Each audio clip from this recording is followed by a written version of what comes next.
નમસ્કાર વિદ્યાર્થી મિત્રો, સ્વાગત છે તમારું લેક્ચર નંબર 2માં.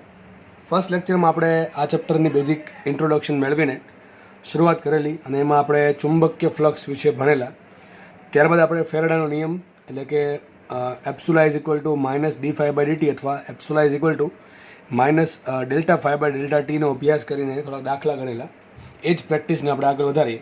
તો ક્વેશ્ચન તમારી સ્ક્રીનની સામે છે. જો તમે ઈચ્છતા હો તો જાતે પણ ટ્રાય કરી શકો છો. ચલો રકમ વાંચીએ આપણે. આર ત્રિજ્યાની સુવાહક રિંગને તેનું સમતલ ચુંબકીય ક્ષેત્રને લંબરૂપે રહે તેમ ગોઠવેલી છે. અહીં લાગુ પાડેલ ચુંબકીય ક્ષેત્ર બી બરાબર B0 પ્લસ આલ્ફા ટી મુજબ બદલે છે. લખી દઉં છું, B0 અને આલ્ફા અચળાંકો છે. ટૂંકમાં B0 અને આલ્ફા એ સમયાંતરે બદલતા નથી, અચળ છે. તો પહેલો ક્વેશ્ચન છે રિંગમાં ઉદ્ભવતું EMF શોધો, અને બીજો ક્વેશ્ચન છે રિંગના પરિઘ સાથે સંકળાયેલું વિદ્યુત ક્ષેત્ર મેળવો. ચલો બે ક્વેશ્ચન સોલ્વ કરવાના છે. શું કહે છે રકમ આપણને? રકમ એમ કહે છે કે એક રિંગ છે, મને કહી દો રિંગ, સપોઝ આ રિંગ છે, બરાબર છે. રિંગ આ સમતલમાં પડેલી છે, પેજની અંદર પડેલી છે. હવે ક્વેશ્ચન એમ છે કે આર ત્રિજ્યાની સુવાહક રિંગની ત્રિજ્યા અચળ છે આર, એનું સમતલ ચુંબકીય ક્ષેત્રને લંબ રૂપે રહે છે. ટૂંકમાં ચુંબકીય ક્ષેત્ર બી ક્યાં છે? સમતલને લંબ છે. દેખાય ચોખ્ખું લીખું છે કે સમતલ ચુંબકીય ક્ષેત્રને લંબ રૂપે. મોટા ભાગના કેસમાં તમને આવું જ આપ્યું હશે. મોટા ભાગના કેસમાં કહું છું, હંમેશા આવું આપ્યું એવું જરૂર નથી. પહેલાં એક કામ કરે, એનો એરિયા ક્યાં હશે? આનો એરિયા હશે 12. આ પ્રમાણે એરિયા થઈ ગયો 1, બરાબર. રિંગનો એરિયા શું આવશે? πr². રિંગની અંદર જે ભાગ ઘેરાય છે એનો એરિયા કેટલો આવશે? πr². ચલો આ થઈ ગયું. હવે બીજું શું કહે છે? એક તો એરિયા તો ક્યાં હોય? બીજો સમતલને લંબ હશે, તો દોરી નાખો આપણે. બીજું એમ કીધું કે રિંગનું સમતલ ચુંબકીય ક્ષેત્રને લંબરૂપે છે. ટૂંકમાં સમતલ, આ સમતલ છે, આ રિંગનું સમતલ છે, આ સમતલ છે, એને લંબરૂપે શું છે? બી છે. ટૂંકમાં બી આ રીતે છે. આ થઈ ગયું બી. બી આ પ્રમાણે બધી જગ્યાએ છે વ્યવસ્થિત રીતે. કેટલું છે? બી બરાબર B0 પ્લસ આલ્ફા ટી. તો સીધી વાત છે, દેખીતી વાત છે. થીટા શું છે? થીટા આપણને ખબર છે. What is theta? થીટા બરાબર શું આવશે અહીંયા? સદિશ A એન સદિશ B વચ્ચેનો ખૂણો, અને દેખાય છે આકૃતિ બધી. થીટા બરાબર શું છે? 0 ડિગ્રી. ઓકે, ચલો. તો મારે શોધવાનું છે રિંગમાં ઉદ્ભવતું EMF. ડાયરેક્ટ મળશે? સબ ડાયરેક્ટ તો નહીં મળે. પહેલાં મેં તમને કીધું હતું, પહેલાં શોધો ફ્લક્સ, પછી શોધો ફ્લક્સનો ફેરફાર, અને પછી કાં તો ∆ϕ/Δt કરો અથવા d∅/dt કરો. ઓકે, ચલો મૂકીએ આપણે કિંમત. આપણે પહેલાં શોધીએ ફ્લક્સ કેટલો આવશે. સૂત્ર શું આવે ફ્લક્સનું? NAB cos theta. સૂત્ર આપણે આ ખબર છે, NAB cos થીટા. એક કામ કરીએ, આમાં આટા કેટલા મૂકશું? આટા મૂકશું 1. એરિયા કેટલો છે? એરિયા A બરાબર πr². કેવો? અચળ કે બદલે? અચળ. તો πr² બરાબર અચળ થઈ ગયું, અચળ. ચલો બી કેટલું આપ્યું છે? બી આપ્યું મને બી બરાબર B0 plus alpha T. Theta કેટલો આપ્યો? થીટા બરાબર આપ્યો 0 ડિગ્રી. માટે કોસ થીટા કેટલો આવશે? કોસ થીટા આવશે 1. મૂકો કિંમત માટે. ફાઈ બરાબર શું આવશે? ફાઈ બરાબર આવશે n મૂકો 1, એરિયા મૂકો πr², બી મૂકો કેટલું? B0 plus alpha T into cos theta મૂકો 1. આટલું મૂકવાથી મને ફાઈ કેટલું મળશે? ફાઈ બરાબર આવશે πr², જે અચળ છે, કાઉન્સમાં આવશે B0 પ્લસ આલ્ફા ટી. આટલું પદ મને મળ્યું. એક કામ કરીએ, આપણે πr² ગુણ નાખીએ અંદર. તો ફ્લક્સ ફાઈ બરાબર શું છે? ફ્લક્સ ફાઈ બરાબર πr² B0 plus πr² alpha into T. આ મને મળી ગયું ફ્લક્સ. તમને આમ પ્રશ્ન પૂછી શકે કે ભાઈ 10મી સેકન્ડે કેટલું ફ્લક્સ હશે? તો ફ્લક્સ આટલું હશે, આટલું ફ્લક્સ સંકળાયેલું હશે. પણ મને ક્વેશ્ચન અહીંયા શું પૂછ્યો છે? રિંગમાં ઉદ્ભવતું EMF શોધવાનું છે મારે. આ રિંગની ત્રિજ્યા R છે. રિંગમાં ઉદ્ભવતું EMF શોધવાનું છે. EMF કઈ રીતે મળશે? આપણે ખબર સૂત્ર.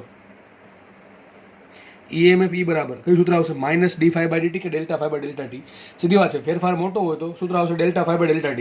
અને આવા સમયવાળા પદ આપ્યો હોય તો સૂત્ર કેવું વાપરવાનું? વિકલન વાળું. તો સૂત્ર વાપરશું આપણે E બરાબર d∅/dt. અહીંયા ખાલી મૂલ્ય શોધું છું, આગળનું માઇનસ રાખતો નથી. માટે epsilon is equal two d/dt રાખો એમને.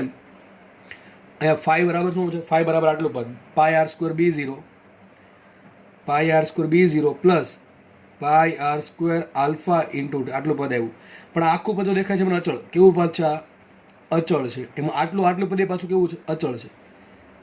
આટલું પદ પણ અચળ છે. તો વિચાર કરો, અચળનું વિકલન થશે 0 ને અચળનું વિકલન થશે 0. વિચારો, ફાઈની કિંમત મૂકી મેં અહીંથી, બરાબર છે. તો પાય અચળ, r² અચળ, B0 અચળ દેખાય છે, B0 ને આલ્ફા અચળ છે લખવું છે અહીંયા. અને પાય અચળ, r² અચળ ને આલ્ફા અચળ. તો બધું શું સૂત્ર શું હશે? માટે એપ્સિલોન બરાબર આ પદનું વિકલન થશે 0 પ્લસ આ પદમાં πr² આલ્ફા અચળ થઈ ગયા, અને ટીનું ટી સાપેક્ષે વિકલન થાય તો અહીંયા આવશે πr² આલ્ફા. તો મને મળી ગયું એપ્સુલા બરાબર પાઈ આર સ્ક્વેર આલ્ફા, આ આવશે જવાબ.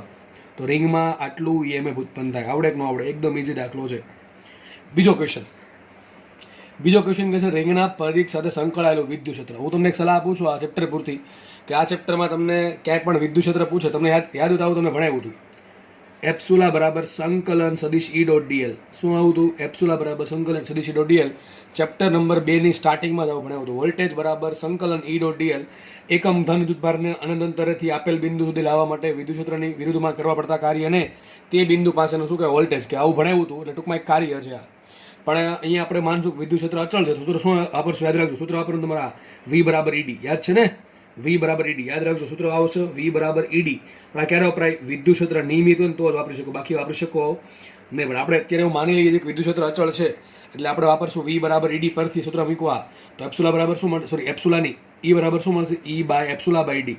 આવું કેમ કરીએ છીએ? ક્વેશ્ચન નંબર 2 રિંગના પરિઘ સાથે સંકળાયેલું વિદ્યુત ક્ષેત્ર મેળવવાનું છે. એટલે હવે વાત કરવામાં ડી શું આવશે? એપ્સુલા પણ મળી ગયું. એપ્સુલા શું છે? પાઈ આર સ્ક્વેર આલ્ફા. કેવું છે? અચળ. કેવું છે? અચળ. બદલાય છે જો અચળ, કારણ કે પાય અચળ, આર સ્ક્વેર અચળ, આલ્ફા અચળ. તો એપ્સુલા અચળ છે. એપ્સુલા અચળ છે એટલે ઈ અને ડી બરાબર. એમાં ડી શું છે? ડી શું છે? રિંગના પરિઘ. તો રિંગનો પરિઘ એટલે આ થયો ને. તો રિંગના પરિઘની લંબાઈ કેટલી હશે? તો એ લખાય ડી બરાબર 2 પાઈ આર. શું લખાય? ડી બરાબર 2 પાઈ ઇન્ટુ કેપિટલ આર. હકીકત તો કરવું આવવું પડે કે એક રિંગ છે, એના પર સૂક્ષ્મ ભાગ લઈએ આપણે બરાબર ડીએલ જેટલો. ડીએલ લિંગમાં અહીંયા મૂકીએ. વિદ્યુત ક્ષેત્ર અને ડીએલ વચ્ચેનો ફોર્મ કે 0 ડિગ્રી છે. તો આ સૂત્ર આવશે સંકલન ઈ ડીએલ. ઈ કાઢો બહાર તો શું થાય? સંકલન ડીએલ. સંકલન ડીએલ શું થાય? 2 પાઈ આર. સંકલન ડીએલ થશે 2 પાઈ આર. આ એક્ઝેક્ટ રીત છે. હું તમને એમ કહું છું કે ઈ બરાબર epsilon into D, sorry epsilon is equal to E into D. એમાં ડી મૂકી દો 2 પાઈ આર, મને મળશે ઈ. એક્ઝેક્ટલી ક્યાંથી આવશે? આ રીતે આવશે, સંકલન ડીએલ પરથી આવશે બરાબર ને. મૂકો ઈ ઇઝ ઇક્વલ ટુ એપ્સુલા કેટલા છે? એપ્સુલા છે પાઈ આર સ્ક્વેર આલ્ફા અને ડી કેટલા છે? ડી છે 2 પાઈ આર બરાબર. ડી કેટલા છે? 2 પાઈ આર. તો વિદ્યુત ક્ષેત્ર કેટલું મળશે? પાઈ ઉડી ગયા, અહીંયા એક આર ઉડી ગયા, તો શું આવશે? અહીંયા આર આલ્ફા બાય 2. આ આવી ગયો તમારો જવાબ બરાબર. કેટલો આવશે? R alpha by 2. આ મોસ્ટ ટાઈમની પ્રશ્ન છે, ઇઝી ક્વેશ્ચન છે બરાબર.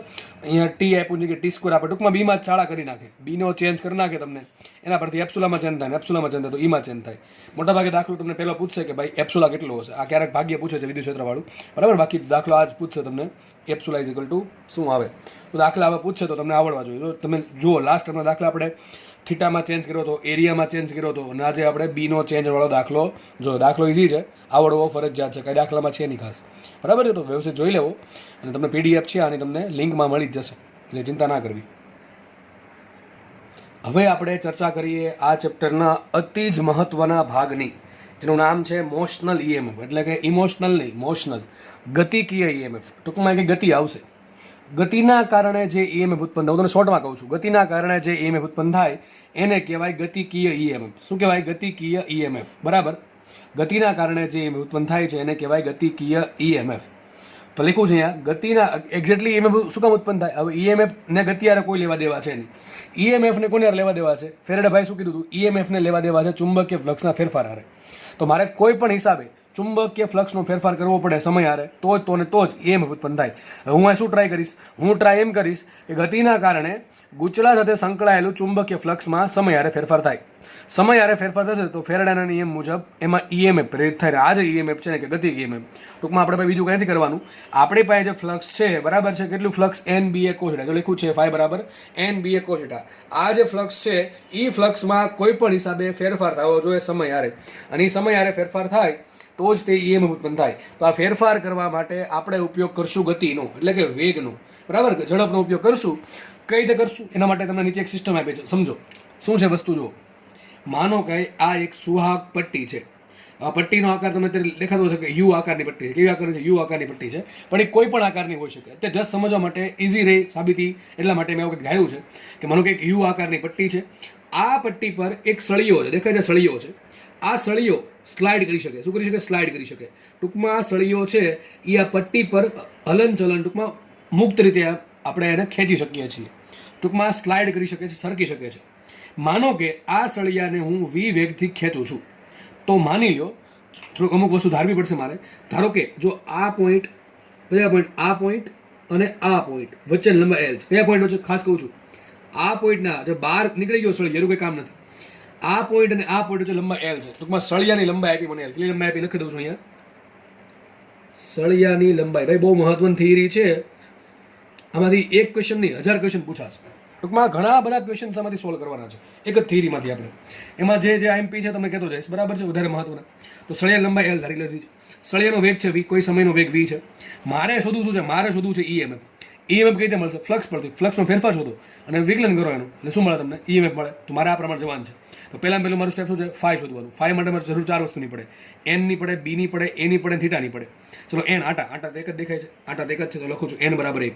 આટા તો એક દેખાય છે, ઓકે. વાત કરીએ બી ની. What is B? બી શું છે? બાહ્ય ચુંબક ક્ષેત્ર. લાગુ પાડ્યું જ નથી, તો કે લાગુ પાડી દઈએ. અને લાગુ પાડું છું અહીંયા નિયમિત, કારણ કે મારે અહીંયા કામ ગતિનું છે. બી આરે કોઈ લેવા દેવા છે નહીં. તો હું શું કરીશ? અહીંયા નિયમિત ચુંબકીય ક્ષેત્ર બી લાગુ પાડું છું. ક્યાં લાગુ પાડું છું? આ રીતે. તમને આનો મિનિંગ સમજ પડતો જશે બધાને, બરાબર છે? આખા સળિયામાં આ પ્રમાણે છું. બધી જગ્યાએ દોરતો નથી હું, સિમ્પલ મારું કામ જે છે એટલું દોર દઉં છું, બરાબર? આખા પ્રમાણે આખા સળિયામાં શું છે? આખા સળિયાની અંદર ટૂંકમાં આ જે આખું જે વસ્તુ છે એમાં બી ક્યાં છે? બી છે સમતલને લંબ રૂપે અંદર તરફ. ક્યાં છે બી? સમતલને લંબ અંદર તરફ નિયમિત કરું. કેવું છે? નિયમિત. ટૂંકમાં તમારે વિચારવાનું છે કે આટલો જે વિસ્તાર છે ને એમાં દરેક જગ્યાએ બી કેવું છે? નિયમિત છે, અચળ છે, અંદર તરફ છે, સમતલને લંબ અંદર તરફ છે. તો બીનો વહીવટ પૂરો. ચલો બી થઈ ગયા B. What is about area? Area શું છે? એરિયા એટલે આ જે બંધ ગાળો બનો દેખાય છે, બંધ ગાળો, એનો એરિયા. પછી વાત કરીએ આપણે એક કામ કરીને કે થીટાની વાત કરીએ. What is theta? થીટા શું છે? થીટા છે સદિશ બી એન સદિશ એ વચ્ચેનો ખૂણો. સદિશ બી એન સદિશ એ વચ્ચેનો ખૂણો છે શું? થીટા. ચલો બી ક્યાં છે? બી છે સમતલ લંબ અંદર તરફ. એ ક્યાં છે? એ ક્યાં છે? તો જોઈજો ગૂંચળું બન્યું કે નહીં? ગૂંચળું, આ બંધ ગૂંચળું બન્યું. સોરી, આ બંધ ગૂંચળાનો એરિયા ક્યાં છે? આ બંધ ગૂંચળાનો એરિયા છે બહાર તરફ. તો બી ક્યાં છે? અંદર તરફ. એરિયા છે બહાર તરફ. થીટા કેટલો આવે? કાં તો થીટા 0 ડિગ્રી આવશે, કાં તો 180 ડિગ્રી આવશે.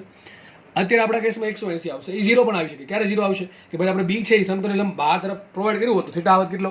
થીટા આવત આપણો 0 ડિગ્રી. થીટા આવશે 0 અથવા 180. એ કંઈ મેટર નથી કરતું. મેટર એ કરે કોસ થીટા કેટલું થાય? કોસ થીટા થશે કાં તો પ્લસ અથવા -1. આપણે લઉં છું +1, બરાબર છે? +1 લઉં છું. તમે -1 પણ લઈ શકો છો, કોઈ ફરક પડશે નહીં ભાઈ, કારણ કે હું અત્યારે ખાલી જસ્ટ મૂલ્યની વાત કરું છું. કોની વાત કરું છું? મૂલ્યની. તો ફ્લક્સ કેટલો આવશે? ફ્લક્સ મને મળી ગયું. ફ્લક્સ બરાબર આવશે એન મૂકો 1, બી મૂકો બી, એરિયા મૂકો એ અને બી એ. કેટલું ફ્લક્સ આવશે? બી એ, કારણ કે કોસ થીટા થઈ ગયા 1, એન થઈ ગયા 1, તો ફ્લક્સ આવશે φ બરાબર બી એ. સર આમાં બી તો અચળ. ચલો બી તો અચળ છે. What about area? એરિયા શું છે? આ બંધ ગૂંચળા છે, બંધ ગૂંચળું બન્યું ને એનો એરિયા શું છે? આ બંધ ગૂંચળાનો એરિયા એ છે. પણ સર એરિયા તો અચળ નહીં રહી. કારણ શું? આ જે સળિયો છે એને હું વી વેગથી ખેંચું છું. શું કરું છું? સળિયાનો વેગ વી છે. તો વિચારો, આ સળિયો છે ધીમે ધીમે આગળ વધશે. આગળ વધતો જાય તો એનો એરિયા પણ વધતો જશે. વિચાર કરો, ફ્લક્સમાં ફેરફાર થવો જ પડે દોસ્ત. ઈએમએફ શોધવું હોય તો કોઈ પણ રીતે ફ્લક્સમાં ચેન્જ થવો પડે. અહીંયા આપણે જોયું તો ફ્લક્સ અત્યારે ખાલી બે જ વસ્તુ પર ડિપેન્ડ કરે, એક તો બી પર ને એ પર. કાં તો મારે બી બદલવું પડે, કાં તો મારે એરિયા બદલવો પડે. બેના મૂલ્ય બદલવા પડે. તો ચલો બી તો મેં ધારી લીધું અચળ છે, તો એક જ વસ્તુ વિધિ એરિયા. કોઈ બી રીતે મારે એરિયામાં ચેન્જ કરવું તો જ ફ્લક્સમાં ચેન્જ થાય, અને ફ્લક્સમાં ચેન્જ થાય તો જ મને ઈએમએફ મળે સમય આરે, બરાબર ને? તો અહીંયા કોના કારણે ફ્લક્સમાં ચેન્જ થશે? ફ્લક્સમાં ચેન્જ થશે એરિયાના કારણે. એરિયા કોના કારણે બદલે છે? વેગના કારણે. વેગ શું બતાવે? ગતિ. તો અહીંયા ગતિના કારણે. તે જોયું એટલે જ ગતિ કીએ ઈએમએફ નામ આપ્યું છે. ફરીથી કહું છું, અહીંયા ગતિના કારણે, વેગના કારણે એરિયા બદલો, એરિયાના કારણે ફ્લક્સ બદલું, અને ફ્લક્સના બદલાવના કારણે તમને ખબર છે ગતિકીય ઈએમએફ ઈ ઉત્પન્ન થશે. તો ચલો વિચારવું પડશે એરિયા. હવે એરિયા આપણને દેખાય છે. એરિયા જે છે એ અત્યારે અચળ નથી. એરિયા શું આવશે? વિચારો એરિયા. તો એરિયા દેખાય છે. એક તો આ લંબાઈ તો એલ જ છે. લખી દઉં ફરતી. આ લંબાઈ તો એલ જ છે. કઈ લંબાઈ વધે છે? આ લંબાઈ વધે સાહેબ. આ લંબાઈ વધતી જાય છે. ધારો કે આ લંબાઈ કોઈ સમય કેટલી છે? એક્સ. કેટલી લંબાઈ છે? કોઈ સમયે લંબાઈ એક્સ છે. કેટલી છે? એક્સ લંબાઈ છે, જે અચળ નથી. કારણ કે જેમ જેમ સળિયો દૂર જશે એમ એક્સ વધતો જશે. જેમ એક્સ વધતું જાય એમ આ એરિયા લંબચોરસ જે બન્યો આવે, લંબચોરસ બન્યો એનો એરિયા વધતો જાય. એરિયા શું આવશે? લખી દઉં છું. એરિયા શું આવશે હાલના કેસમાં? એરિયા બરાબર શું આવે? આ ગૂંચળાનો એરિયા શું દેખાય? તમે વિચારો. આ થઈ ગઈ લંબાઈ, આ થઈ ગઈ પહોળાઈ, અથવા આને લંબાઈ ગણો તો આ પહોળાઈ થઈ ગઈ. તો એક્સ ગુણ્યા એલ શું થાય? એલએક્સ. તો એરિયા આવશે એલએક્સ. તો માટે ફ્લક્સ આવ્યું φ બરાબર BLX. કેટલું આવ્યું? φ બરાબર BLX. એક્સ અચળ નથી. એક્સ અચળ નથી. એક્સ અચળ નથી. બી ને એલ કેવા છે? અચળ છે. એલ છે સળિયાની લંબાઈ જે અચળ છે. બી તો અચળ જ છે પહેલાથી. તો મારી પાસે શું વેરિયેબલ છે? એક્સ. યાદ કરો, વેગ જેમ જેમ વેગના કારણે સળિયો દૂર જશે, આ બાજુ જશે. એ એવું જરૂર નથી કે વેગ આમ જ હોય, વેગ આમ પણ હોઈ શકે. ભાઈ વેગ આમ પણ હશે ને આમ પણ. અત્યારે જે સમજાવવામાં તમને આમ જરૂર છે તો વેગ આ બાજુ છે એટલે એક્સ વધશે, એક્સ વધે તો ફ્લક્સ વધશે, ફ્લક્સમાં ફેરફાર થયો, વધે ફ્લક્સ વધવું જોઈએ કે તો ઘટવું જોઈએ. ઇન શોર્ટ ફ્લક્સ અચળ હોવું જોઈએ નહીં, એમાં ફેરફાર થવો જોઈએ. અત્યારે ફેરફાર થાય છે તો આપણે ઈએમએફ ઉત્પન્ન થશે. ચલો કેટલું ઈએમએફ ઉત્પન્ન થાય તો બહુ ઈઝી છે. આ ફ્લક્સનું કરી નાખું વિકલન તો મને મળશે ઈએમએફ. ચલો આગળ વધીએ આપણે. તો છેલ્લે આપણને આવું મળ્યું હતું ફાઈ બરાબર BLX, બરાબર ને. મારે શોધવું છે એપ્સુલા. તો એપ્સુલા બરાબર શું આવશે? d∅/dt. હું ખાલી મૂલ્યની વાત કરું છું ટૂંકમાં. આજે એપ્સુલા છે ઈએમએફ એનું મૂલ્ય કેટલું હશે તો d∅/dt મૂકે કેમ તો d/dt રાખો એમને એમ. અહીંયા આવશે BLX. બી કેવા અચળ, એલ કેવા અચળ લખાશે માટે એપ્સુલા બરાબર BL ઇન્ટુ dx/dt. શું એવું? dx/dt. પણ વોટ ઇઝ dx/dt? એક્સ શું છે? અંતર, નો ફેર, અંતર, બરાબર ને. dx થશે અંતર, નો ફેરફાર, બરાબર ને. dt થશે સમય સાપેક્ષે અંતરનો ફેરફાર, ઝડપનો ફેરફાર, જેને કહેવાય વેગ. તો લખું છું અહીંયા, અહીં dx/dt શું આવશે? વેગ આવશે v. શું આવશે? વેગ v. તો મને સૂત્ર મળી ગયું એપ્સુલા બરાબર BVL. બહુ જ IMP સમીકરણ. સૂત્ર શું આવ્યું? એપ્સુલા બરાબર BVL. ત્રણ વસ્તુઓમાં આવે છે, B આવે છે, V આવે છે અને L આવે છે. આમાં L છે એ સળિયાની લંબાઈ છે. સળિયાનો એરિયા છે ના, સળિયાનો એરિયા ક્યાંય આમાં આવતો નથી. ખાલી L શું આવ્યું? સળિયાની લંબાઈ આવી. શું આવી? સળિયાની લંબાઈ આવે છે. એમાં બીજું ક્યાંય આવતું વસ્તુ, બીજી કોઈ વસ્તુ આવતી નથી. ચલો B કેવા? અચળ. V કેવા? ખબર નથી. L કેવા? અચળ. તો મતલબ તો એમ થયું એપ્સુલા બરાબર ત્રણ વસ્તુ પર ડિપેન્ડ કરે, B પર, V પર ને L પર. મને એમ કહો શું આ એપ્સુલા જે છે એ સળિયાના આકાર પર ડિપેન્ડ કરે છે કે સળિયો અહીંયા ગોળ છે, સોરી સળિયો એટલે કે આ જે બંધ ગૂંચળું બન્યું, બરાબર છે, એ ગૂંચળાના આકાર પર ડિપેન્ડ કરે? ના સર, કોઈ ડિપેન્ડ નથી કરતું. ગૂંચળું કદાચ ગમે એવું હોય, ડિપેન્ડ કોના પર કરે? ખરા બે છેડા વચ્ચે, એક આ છેડો અને આ છેડા વચ્ચે અંતર L છે એના પર ડિપેન્ડ કરે છે. બીજું ડિપેન્ડ કરે વેગ પર. તો લખું છું અહીંયા, અહીં એપ્સુલા એ સળિયા, એક મિનિટ લઈ લઉં છું, કે ગૂંચળાના, ખાસ મહત્વની વાત છે, એપ્સુલા એ સળિયા કે ગૂંચળાના આકાર પર આધારિત નથી. આ પહેલી વાત. બીજી વાત, તમે જો B ક્યાં હતું? B હતું સમતલ લંબ અંદર તરફ. V ક્યાં છે? V આમ છે. તો B ને V કેવા છે? લંબ છે. તો અહીંયા અહીં એપ્સુલા બરાબર BVL સૂત્ર વાપરતી વખતે બહુ જ મહત્વનો મુદ્દો છે. વાપરતી વખતે B અને V એકબીજાને લંબ લેવા. તો સૂત્ર આવું બની ગયું. સૂત્ર મારે યાદ આવું રાખવાનું, એપ્સુલા બરાબર B ગુણ્યા V. V નો કેવો ઘટક? લંબ ઘટક ઇન્ટુ L. મગજમાં રાખજો, દાખલો પૂછશે આમાંથી, બરાબર છે. પણ તમને V છે ને ડાયરેક્ટ લંબ નહીં આપે. V ત્રાસો આપશે અને બે ઘટક પડશે. એક ઘટક પડશે B ને લંબ, એક ઘટક પડે B ને સમાંતર. એમાં જો વેગનો B ને લંબ ઘટક હોય ને એ સૂત્ર મૂકવાનું. તો એપ્સુલા બરાબર આવશે BVL. V શું આવશે? લંબ ઘટક આવશે B નો, સોરી V નો. અથવા તમે B નો V ને સમાંતર ઘટક નહીં લેવાનો, B નો V ને લંબ ઘટક લેવાનો. ટૂંકમાં કાં તો B ના ઘટક પડો ના, કાં તો V ના ઘટક પડો. નોર્મલ આપણે વેગના ઘટક પાડશું, બરાબર ને? ફરક નહીં પડે. બે વસ્તુ હરખી જ છે, કંઈ અલગ નથી. તો મને સૂત્ર મળી ગયું એપ્સુલા બરાબર BVL. સૂત્ર શું મળી ગયું? એપ્સુલા બરાબર BVL. અતિ મહત્વનું સૂત્ર.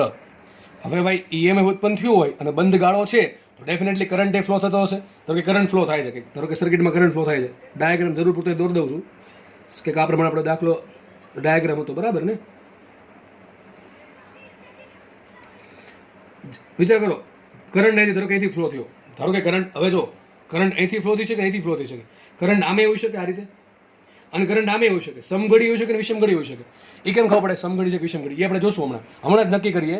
કરંટ છે એ સમઘડી છે કે વિષમઘડી છે, બરાબર? આપણે હમણાં સાબિત કરીએ. ધારો કે આને ના પૂછું P છેડો, આને ના પૂછું Q છેડો. હવે આ જે પરિપથ છે, પરિપથ એ ધારો કે સુવાહક છે. કેવો છે? સુવાહક છે ભાઈ. બહુ અવાહક નથી. અવાહક નથી મતલબ શું થાય? એનો અવરોધ ઓછો છે. અવરોધ ઓછો એટલે કે કાંઈક છે પણ થોડોક ઓછો છે. માનો કે લાકડું હોય, લાકડું, તો કરંટ ફ્લો નહીં થઈ શકે, કારણ કે લાકડા માટે પરિપથનો અવરોધ થઈ ગયો ઇન્ફિનિટી. લાકડા માટે EMF ડેફિનેટલી હશે. લાકડાના ટુકડા, માનો કે લાકડાના ટુકડાઓ છે આ રીતે, તો ડેફિનેટલી EMF ઉત્પન્ન થશે BVL જેટલું. પણ એમાં કરંટ ફ્લો કરવો બહુ અઘરો છે, કારણ કે લાકડાના ટુકડાઓનો અવરોધ થઈ ગયો બહુ મોટો. તો હવે એક કામ કરીએ, માનો કે આ પરિપથ જે છે, આ પરિપથ બન્યો, એનો અવરોધ દોરી દઉં છું અહીંયા. જસ્ટ સમજાવવા માટે દોરું છું. ધારો કે અવરોધ R છે, લખું છું અહીંયા પરિપથનો અવરોધ ધારો કે છે R. કેટલો છે? પરિપથનો અવરોધ બરાબર R છે. તો સર્કિટનો પ્રવાહ શું હશે? સર્કિટમાં પ્રવાહ લખું છું પરિપથનો પ્રવાહ. મસ્ત IMP સમીકરણ, બરાબર ને? મસ્ત છે અને આઈએમપી પણ છે. પરિપથનો પ્રવાહ, પરિપથમાં વહેતો પ્રવાહ, દિશા ખબર નથી, આપણે જોઈએ છીએ હમણાં. વહેતો પ્રવાહ, વિદ્યુત પ્રવાહ, આઈ બરાબર શું આવશે સૂત્ર વિચારો. વી બરાબર આર, તો આઈ બરાબર વી બાય આર, તો વી તરીકે આવશે એપ્સુલા બાય આર. એપ્સુલા કેટલું આવ્યું? બીવીએલ બાય આર. મસ્ત સૂત્ર મળી ગયું પ્રવાહ બરાબર માટે. પ્રવાહ બરાબર આઈ બરાબર આવી ગયું બીવીએલ ભાંગ્યા આર. પણ હજી કહું છું આ વેગ છે ને એ સૂત્ર કયું છે? લંબ ઘટક છે.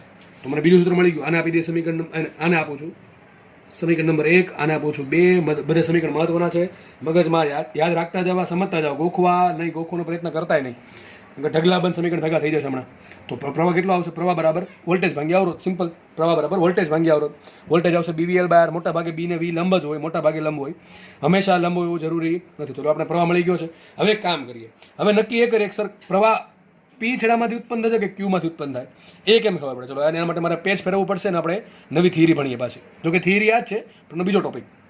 તો અહીંયા મેં નાનકડી એવી જેટલી જરૂર છે એટલી આકૃતિ દોરી દીધી છે. હવે આપણે આકૃતિમાં સમજવાનું છે. માનો કે આ છેડો નામ આપી દઉં છું પી છેડો, આ છેડો છે ક્યુ છેડો. હમણાં આપણે જોયું કે ઈએમએફ ઉત્પન્ન થાય, ઈએમએફ ઉત્પન્ન થાય તો પ્રવાહ ઉત્પન્ન થશે. પણ પ્રવાહ કઈ દિશામાં ઉત્પન્ન થાય? પી થી ક્યુ તરફ જશે કે ક્યુ થી પી તરફ જશે? બરાબર, આપણે જોવાનું છે. ટૂંકમાં સમઘડી દિશામાં પ્રવાહ છે કે વિષમઘડીમાં છે પ્રવાહ, એ સમજવાનું છે. થોડુંક મેં અહીંયા સળિયો થોડોક મોટો દોર્યો છે, કામ છે એટલા માટે. હવે આપણે જૂનું યાદ કરીએ. યાદ શું કરીએ કે ભાઈ બી ક્યાં હતું? બી ક્યાં હતું? બી હતું સમતલ અને મંદર. જો બી અંદર એવું શકે બહાર એવું શકે, પણ આપણો જે કેસ છે એ પ્રમાણે હું જાઉં છું. બરાબર, આપણે કેસમાં શું ધાર્યું છે કે બી છે એ નિયમિત છે અને અંદર તરફ છે. ટૂંકમાં દરેક જગ્યાએ, અને દરેક જગ્યાએ બી ક્યાં છે? સમતલ અને લંબ અંદર તરફ છે એવું માની લેવાનું છે. ભાઈ બહાર પણ હોઈ શકે છે, ત્રાસુય હોઈ શકે છે, એવું કઈ જરૂર નથી કે હંમેશા લંબ જ હોય. તો પણ સિમ્પલ કેસ આપણે રાખીએ છીએ અને સિમ્પલ કેસમાંથી ધીમે ધીમે આપણે કોમ્પ્લિકેશન તરફ ધીમે ધીમે જશું. બહુ કઈ અઘરું છે નહીં, ધ્યાનથી સમજતા જશો તો અહીંયા નિયત થઈ જશે થિયરી. આ થિયરી તમારા બોર્ડમાં પણ આવે છે અને બોર્ડમાં પણ તમને બેનિફિટ થશે. ધ્યાનથી સમજી લેવી. થિયરી થોડીક મોટી છે પણ મજા આવે એવી થિયરી છે. હવે આપણે જોયું હતું કે બી અંદર તરફ છે. હવે યાદ કરો ચેપ્ટર નંબર 4. ચેપ્ટર નંબર 4 માં આપણે આવું ભણ્યા હતા. અને આ બીજી વાત કે આ સળિયો છે એ વેગ ધરાવે કે ધરાવતો? વેગ ધરાવે છે. ચેપ્ટર નંબર 4 માં આપણે આવું ભણ્યા હતા કે ભાઈ કોઈ વિદ્યુત ભાર છે, એ વિદ્યુત ભાર ચુંબકીય ક્ષેત્રમાં વી વેગથી ગતિ કરે તો વિદ્યુત ભારમાં કેટલું બળ લાગે? યાદ કરો ક્યુ ઇન્ટુ વી ક્રોસ બી. યાદ કરો ક્યુ ઇન્ટુ વી ક્રોસ બી. અને આમાં હજી એક બળ ફેરવી દો ક્યુઈ, તો એ થઈ જશે લોરેન્સ બળ. તમને એ પહેલા ભણાવ્યું હતું ચુંબકીય બળ, વિદ્યુત ભાર પર લાગતું ચુંબકીય બળ. આ શું છે? વિદ્યુત ભાર પર લાગતું ચુંબકીય બળ કેટલું આવશે? Q into V cross B. ચલો ક્યુ તો ચલો ક્યુ શું છે? વિદ્યુત ભાર. વી શું છે? એ વિદ્યુત ભારનો વેગ. અને બી શું છે?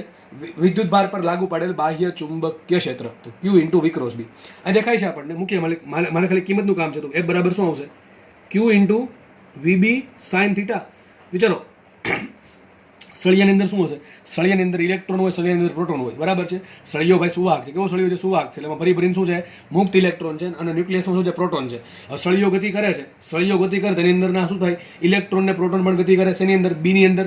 આખા વિસ્તારમાં બી છે. તો મતલબ એમ કહી શકાય કે સળિયાનો વેગ વી છે આ તરફ. મતલબ એમ થયો કે સળિયાની અંદર જે ઇલેક્ટ્રોન છે અથવા સળિયાની અંદર જે પ્રોટોન છે એનો પણ વેગ વી આ તરફ જ છે. ટૂંકમાં વિદ્યુત ભારો ગતિ કરે છે. એક વિદ્યુત ભાર વિચારો, આ ઘણા બધા અસંખ્ય વિદ્યુત ભારો છે જે આ તરફ ગતિ કરી રહ્યા છે, બી ને લંબ અંદર તરફ.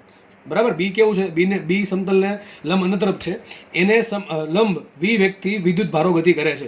માનો કે આપણે પ્રોટોન પર ફોકસ કરીએ. જો કે એક્ઝેક્ટલી મુક્ત ઇલેક્ટ્રોન જ ગતિ કરે, પ્રોટોન ગતિ ના કરે. પ્રોટોન તો બંધાયેલા હોય ન્યુક્લિયસમાં. પણ જસ્ટ તમને સમજાવવા માટે હું પહેલા સમજાવું છું પ્રોટોનની ગતિ કોના કારણે ગતિ થાય છે. એ માની લો પ્રોટોનના કારણે ગતિ થાય છે. સોરી, પ્રોટોન ગતિ કરે છે. તો પ્રોટોનનો વેગ ક્યાં છે? આ બાજુ છે. પ્રોટોનનો વેગ આ બાજુ છે. વિચારો પ્રોટોનનો વેગ આ બાજુ છે, બી ક્યાં છે? અંદર તરફ. તો એક કામ કરો, તમારી બધી આંગળી ક્યાં રાખશો? વી તરફ રાખશો. ફેરવશો ક્યાં? અંદર તરફ, કારણ કે બી અંદર તરફ છે ને. ભાઈ સમજો ભાઈ, આ પ્રમાણે છે. આ બ્લુ પેન છે ને એ પ્રોટોનની શું કહેવાય વેગ બતાવે છે અને આ રેડ પેન છે ને અંદર જાય છે. બધી આંગળી બ્લુ પેનથી અંદર ફેરવશો તો અંગૂઠો જશે બહાર તરફ. તો મતલબ પ્રોટોન પર બળ લાગે ઉપર તરફ લાગે. એક્ઝેક્ટલી પ્રોટોન પર બળ ના લાગે. એક્ઝેક્ટલી બળ કોના પર લાગે? મુક્ત ઇલેક્ટ્રોન પર. કોના પર બળ લાગે? મુક્ત ઇલેક્ટ્રોન પર. મુક્ત ઇલેક્ટ્રોન પર કેટલું બળ લાગે? તો મુક્ત ઇલેક્ટ્રોન પર બળ ક્યાં લાગે? ધન વિદ્યુત ભાર પર જે દિશામાં બળ લાગે એની વિરુદ્ધ દિશામાં ઋણ વિદ્યુત ભાર પર, એટલે કે પ્રોટોન પર જે દિશામાં બળ લાગે છે એની વિરુદ્ધ દિશામાં ઋણ વિદ્યુત ભાર પર બળ લાગે. કારણ કે ક્યુ શું આવશે? માઇનસ ઈ આવશે. શું આવશે? ક્યુ બરાબર માઇનસ ઈ. કારણ કે મુક્ત ઇલેક્ટ્રોનનો વિદ્યુત ભાર માઇનસ હોય, એના કારણે બળની દિશા આવશે માઇનસ. ટૂંકમાં ક્યાં આવશે? નીચે તરફ. ઇન શોર્ટ કહેવા એમ માંગુ છું, તમે વી ક્રોસ બી કરશો ને તો અંગૂઠો આવશે ઉપર તરફ. ટૂંકમાં પ્રોટોન પર બળ લાગે ઉપર તરફ અને ઇલેક્ટ્રોન પર બળ લાગે નીચે તરફ. મતલબ એમ થયો કે જે આખા સળિયામાં જે મુક્ત ઇલેક્ટ્રોન છે એના પર બળ ક્યાં લાગે? નીચે તરફ બળ લાગે. એટલે બધા ઇલેક્ટ્રોન શું કરે? મુક્ત ઇલેક્ટ્રોન બધા ક્યાં ભેગા થશે? અહીં ક્યુ છેડા પર ભેગા થાય. મતલબ કે આ છેડો થશે કેવો? ઋણ વિદ્યુત ભારિત. અહીંયા તમને થોડુંક મુક્ત ઇલેક્ટ્રોન દોર દઉં છું, બરાબર છે, સમજવા માટે. ઘણી બધી સંખ્યામાં હોય, આપણે થોડાક દોર્યા છે. હવે વિચારો અહીંયા પહેલાં શું હતું, જેટલા આખા સળિયામાં વ્યવસ્થિત રીતે ગોઠવણ હોય, મુક્ત ઇલેક્ટ્રોનની પ્રોટોનની બધાની, એટલે વિદ્યુત ભાર વ્યવસ્થિત રીતે વેચાયેલો હોય, પણ બળ લાગ્યું એટલે બધા ભેગા થઈ ગયા નીચે, તો ઉપર એટલે તો ધરુદ ઉપર ખુલ્લો થાય, અહીંયા ખુલ્લો થશે વિદ્યુત ભાર. તો આ પ્રમાણે આપણો કેસ જે છે, આપણો કેસ શું છે કે બી અંદર તરફ છે ને વી છે આ જમણી બાજુ છે. ભાઈ જો આપણો કેસ પ્રમાણે કહું છું, દર વખતે પી છેડો ધન જ હોય ને ક્યુ છેડો ઋણ જ હોય જરૂરી નથી. જસ્ટ તમને આપણો કેસ જે છે, આપણા કેસમાં બી ક્યાં લીધું, બી લીધું અંદર ને વી લીધું આમ, બરાબર છે. તમે ઊંધું થઈ શકે, કારણ કે બી બહાર લ્યો તો આખી આકૃતિ ઉલટાઈ જશે. વેગ બી આમને અંદર લ્યો પણ વી આમ હોય તો પણ ઉલટાઈ જશે, બરાબર છે. તો આમાં ઘણા બધા કેસ મળે. આપણે તમને એક કેસ સમજાવું છું. તો આવું થઈ ગયું ભાઈ. તો થયું શું છે, એટલે કે અહીંયા ઉપરનો છેડો પી છે ધન થયો, ક્યુ છે કેવો થયો, ઋણ થયો. તો વિચાર કરો, આ તો પહેલા જેવું થયું, બેટરી જેવું. કોના જેવું થયું, બેટરી જેવું થયું સાહેબ. કઈ બેટરી, કે આવી બેટરી છે, વિચારો.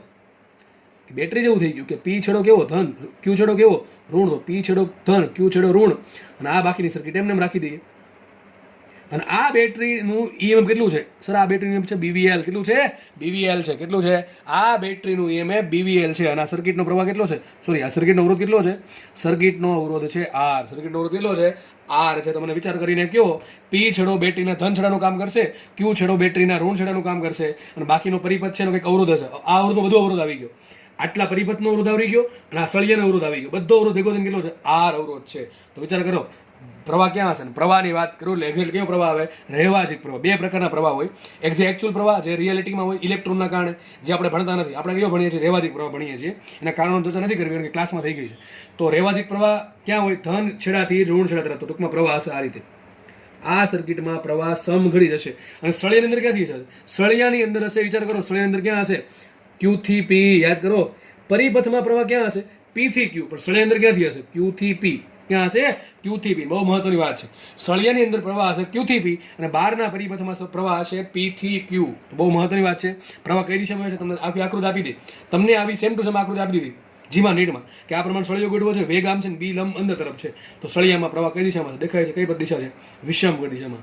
હાલના કેસમાં સળિયામાં વિષમ ઘડી દિશામાં પ્રવાહ વહેશે. તમને ખબર પડવી જોઈએ ઈએમએફ ઉત્પન્ન થવાનું કારણ શું છે? ઈએમએફ ઉત્પન્ન થવાનું કારણ આ છે કે તેમાં જે મુક્ત ઇલેક્ટ્રોન છે એના પર બળ લાગશે, ક્યુ ઇન્ટુ વી ક્રોસ બી. એના કારણે ધન અને ઋણ ઉપર છૂટા પડશે, એટલે બેટરીના ધન અને ઋણ છેડા જેવું કાર્ય કરશે. બેટરી છે, પરિપથ છે, અને પરિપથ જો બંધ છે, આ બંધ સર્કિટ છે.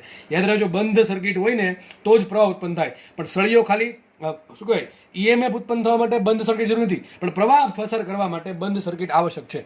મગજમાં રાખજો, સર્કિટ બંધ હશે તો જ પ્રવાહ ઉત્પન્ન થશે, બાકી ઈએમએફ ઉત્પન્ન થવા માટે બંધ સર્કિટ જરૂરી નથી. ઓકે, સમજ પડી ગઈ કે ન પડી ગઈ? ઓકે, ચલો આગળ વધીએ આપણે.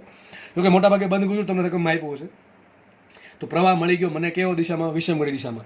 તો યાદ રાખજો, પ્રવાહ દિશા ક્યાંથી મળશે? હંમેશા તમને એફ બરાબર ક્યુ ઇન્ટુ વી ક્રોસ બી પરથી દિશા મળશે. ધન છેડો ઋણ છેડો, ધન છેડામાંથી પ્રવાહ બહાર કાઢવાનો, ક્યુ ઋણ છેડામાં આવવા દેવાનું, અને સળિયાની અંદરના ભાગમાં ક્યુ થી પી જશે, એટલે કે ઋણ છેડાથી ધન છેડા તરફ જાય. મગજમાં આટલું રાખવું. તો સર્કિટનો પ્રવાહ છે અહીંયા કેટલો? આઈ. સર્કિટનો પ્રવાહ આઈ છે. અને આપણે હમણાં જોયું તો આઈ બરાબર શું આવશે? એપ્સુલા બાય આર. એટલે શું આવશે? એપ્સુલા બીવી એલ બાય આર. તો તમને બધી ખબર પડી ગઈ કઈ દિશામાં પ્રવાહ વહેશે? પ્રવાહ કઈથી મળશે? પ્રવાહ મળશે તમને ધન અને ઋણ છેડો નક્કી કર્યા પછી જ. પ્રવાહની દિશા, સોરી, પ્રવાહ તો મળી જશે એપ્સુલા બાય આર પરથી, પણ પ્રવાહ દિશા ક્યાંથી મળશે? હંમેશા મગજમાં ખોપરીમાં ઉતારી દેવું કે પ્રવાહ કઈ રીતે મળશે આમાં. પ્રવાહ અને આ પ્રવાહ શું કે પ્રેરિત પ્રવાહ કહેવાય. શું કહેવાય? પ્રેરિત પ્રવાહ. અને પ્રેરિત પ્રવાહની દિશા મળશે ખોપરીમાં ઘુસાડી દેવું કે ક્યુ ઇન્ટુ વી ક્રોસ બી કરીને. ટૂંકમાં ધન અને ઋણ વિદ્યુત ભાર નક્કી કર્યા પછી મળે તમને. આમાં ઘણી બધી ટાઈપના પ્રશ્ન પૂછાય છે. એપીએમટીમાં નીટમાં આવા પ્રશ્ન પૂછાય કે સળિયાનો કયો છેડો ધન હોય ને કયો છેડો ઋણ હોય. તો પી છેડો ધન ને ક્યુ છેડો ઋણ આપણા કેસમાં, બરાબર છે. વેગ આમ હોય ને બી અંદર હોય ને તો વેગ આમ લઈ લો તો ઊંધું થશે, બી બાર લાવું વેગ આમ છે તો ઊંધું થશે, વેગ આમ હોય બી બાર હોય તો ઊંધું થશે. બધું વ્યવસ્થિત કોન્સેપ્ટ સમજાવો આ રીતે તો કંઈ વાંધો આવતો નથી. બાકી તો ખોટા ટીક કરીને લોકો આવે છે. તો મને પ્રવાહ મળી ગયો આઈ બરાબર BV L by R. Okay, ચલો હવે સર હવે શું? હવે બહુ મહત્વની વાત. જુઓ, આગળ વધીએ પહેલાં તમને કહી દઉં શું કર્યું આપણે. પહેલાં આપણે નક્કી કર્યું કે ફ્લક્સ એટલું છે, ફ્લક્સમાં બદલાવ આવ્યો છે, બરાબર. એ પેજ અહીંયા બતાવું તમને. તો ફ્લક્સ પહેલાં આપણે જોયું, ફ્લક્સ છે BLX. એ ફ્લક્સમાં ચેન્જ લેવા, ફ્લક્સમાં ચેન્જ લેવા એટલે EMF ઉત્પન્ન થયું. કેટલું EMF ઉત્પન્ન થયું? BVL. એના કારણે પ્રવાહ ઉત્પન્ન થયું BVL બાય આર. V બરાબર IR, એટલે કે I બરાબર V બાય આર પરથી. પછી નક્કી એ કર્યું પ્રવાહ કઈ દિશામાં ઉત્પન્ન થયો. આટલી વાળી વસ્તુ ભીના છે. હવે આપણે જુઓ કેવું થયું. એક સળિયો છે, એ સળિયામાંથી પ્રવાહ ઉત્પન્ન થાય છે, અને સળિયો પાછો પોતે બીની અંદર ગતિ કરે છે. આ કોના જેવો કહેશો ખબર છે? આ એક તમે થિયરી ભણાવી હતી, એક થિયરી આ ભણાવી હતી, અને પછી થિયરી આવી ભણાવી હતી. આ કોના પર બળ લાગે? વિદ્યુત ભાર પર. પણ આ તો કોના જેવું થયું ખબર છે? આના જેવું થયું. એક સળિયો છે, એ સળિયામાં વિદ્યુત પ્રવાહ I ઉત્પન્ન થાય છે, અને I જેટલો પ્રવાહધારિત સળિયાને જ્યારે બાહ્ય ચુંબકીય ક્ષેત્રમાં મૂકવામાં આવે ત્યારે એ સળિયા પર વિદ્યુત ચુંબકીય બળ લાગે. આ તો વિદ્યુત ભાર પર બળ લાગે, હવે સળિયા પર બળ લાગશે. કારણ શું? સળિયા પર બળ લાગવાનું કારણ શું? અહીંયા છે P છેડો, અહીંયા છે Q છેડો, અને સળિયામાં આ રીતે B I જેટલો કરંટ ઉત્પન્ન થાય છે, અને B આખા સળિયામાં લાગુ પાડેલ છે, આખા વિસ્તારમાં B લાગુ પાડેલ છે. કેવું? નિયમિત અચળ અંદર તરફ. બરાબર છે? તો આ B છે, પ્રવાહ છે, અને સળિયા લંબાઈ કેટલી છે? સળિયા લંબાઈ છે L, અને L લંબાઈના સળિયો, L લંબાઈનો પ્રવાહધારિત સળિયાને જ્યારે બાહ્ય ચુંબકીય ક્ષેત્રમાં મૂકવામાં આવે ત્યારે સળિયા પર ચુંબકીય બળ લાગે. કોના પર બળ લાગે? સળિયા પર. સૂત્ર શું છે? સળિયા પર લાગતું ચુંબકીય બળ. ભાઈ કોન્સેપ્ટ ક્લિયર હશે તો જ આવડશે. IL ક્રોસ B યાદ કરો. વિદ્યુત પર બળ લાગે Q × V ક્રોસ B, ત્યારે સળિયા પર બળ લાગે IL ક્રોસ B. આના પરથી ખાસ બે વસ્તુ, એક સળિયો અહીંયા, એક સળિયો અહીંયા, બે વચ્ચે કેટલું બળ લાગે એ બધું તમને સમજાવેલું છે, ધ્યાનથી સમજવું. IL દિશા કઈ રીતે નક્કી કરો? તો IL દિશા ક્યાં હશે? જે દિશામાં પ્રવાહ છે એ દિશામાં IL દિશા હશે. B ક્યાં છે? સમતલ લંબ અંદર તરફ. તો સળિયામાં બળ કેટલું હોય? દિશા કરીને ગયો. થીટા બરાબર શું છે? થીટા બરાબર 90. થીટા શું છે? IL અને B વચ્ચેનો ખૂણો છે. કોની વચ્ચે ખૂણો છે? IL અને B વચ્ચેનો ખૂણો. કેટલો થઈ ગયો? થીટા બરાબર 90. સૂત્ર શું હશે? માટે સળિયા પર બળ લાગશે FM બરાબર ILB sin 90. કેટલું લાગશે? ILB sin 90 degree. તો માટે બળ લાગશે FM બરાબર ILB. તો સળિયા પર બળ લાગ્યું આટલું ILB. વિચાર કરો કહાની ક્યાં ભોગી ગઈ. જુઓ, પેલા ફ્લક્સમાંથી EMF, માંથી પ્રવાહ હુકમ ઉત્પન્ન થયો તો એનું બેઝિક અહીંયા છે, વિદ્યુત ભારની ગતિના કારણે. અને સળિયામાં પ્રવાહ ઉત્પન્ન થયો, સળિયાની પાસે લંબાઈ છે, સળિયા પાસે પ્રવાહ છે, અને બાહ્ય B છે, તો સળિયામાં પોતાનું બળે લાગતું હશે. સળિયામાં કેટલું બળ લાગશે? IL cross B. કેટલું બળ લાગે? IL cross B. અને અહીંયા IL દિશા ક્યાં હોય? પ્રવાહ દિશામાં. તો IL ઉપર તરફ છે, B અંદર તરફ છે, બે વચ્ચે ખૂણો 90 ડિગ્રી છે. સૂત્ર પાડશું આને આપણે. A ક્રોસ B નું સૂત્ર શું આવે? AB sin θ. સૂત્ર શું છે? ILB sin θ. sin θ માં થીટા કેટલો લેશું? 90. તો બળ લાગશે ILB. કેટલું બળ લાગશે? ILB. તો સળિયામાં આટલું બળ લાગે છે. સર બળ તો સદિશ રાશિ છે, આ તો મૂલ્ય આવ્યું ILB. દિશા ક્યાં છે? ચલો દિશા નક્કી કરી નાખી. વિચાર કરો, સળિયામાં પ્રવાહ ક્યાં છે? દિશા ક્યાંથી ક્યાં મળશે? IL ક્રોસ B કરતી મને દિશા મળશે. તો પહેલા આપણે કામ કરીએ. IL ઉપર તરફ છે, બરાબર? માનો કે આ સળિયો છે, IL ઉપર તરફ છે, B ક્યાં છે? અંદર તરફ છે. તો બધી આંગળી ક્યાં રાખશું? IL તરફ. ફેરવશો કે અંદર તરફ? અંગૂઠો આ બાજુ આવશે. ખબર ન પડે તો ભાઈ બધી આંગળી ક્યાં રાખશું? IL તરફ. B ક્યાં છે? અંદર તરફ છે. બધી આંગળી IL તરફ રાખો, ફેરવો અંદર તરફ, અંગૂઠો આ બાજુ જશે. ટૂંકમાં સળિયા પર બળ લાગશે આ બાજુ. વિચારો, સળિયા પર બીજા કરા પર બળે લાગે છે FM. આ થઈ ગયું ચુંબકીય બળ. લખી નાખું, સળિયા પર લાગતું ચુંબકીય બળ છે કયું? FM.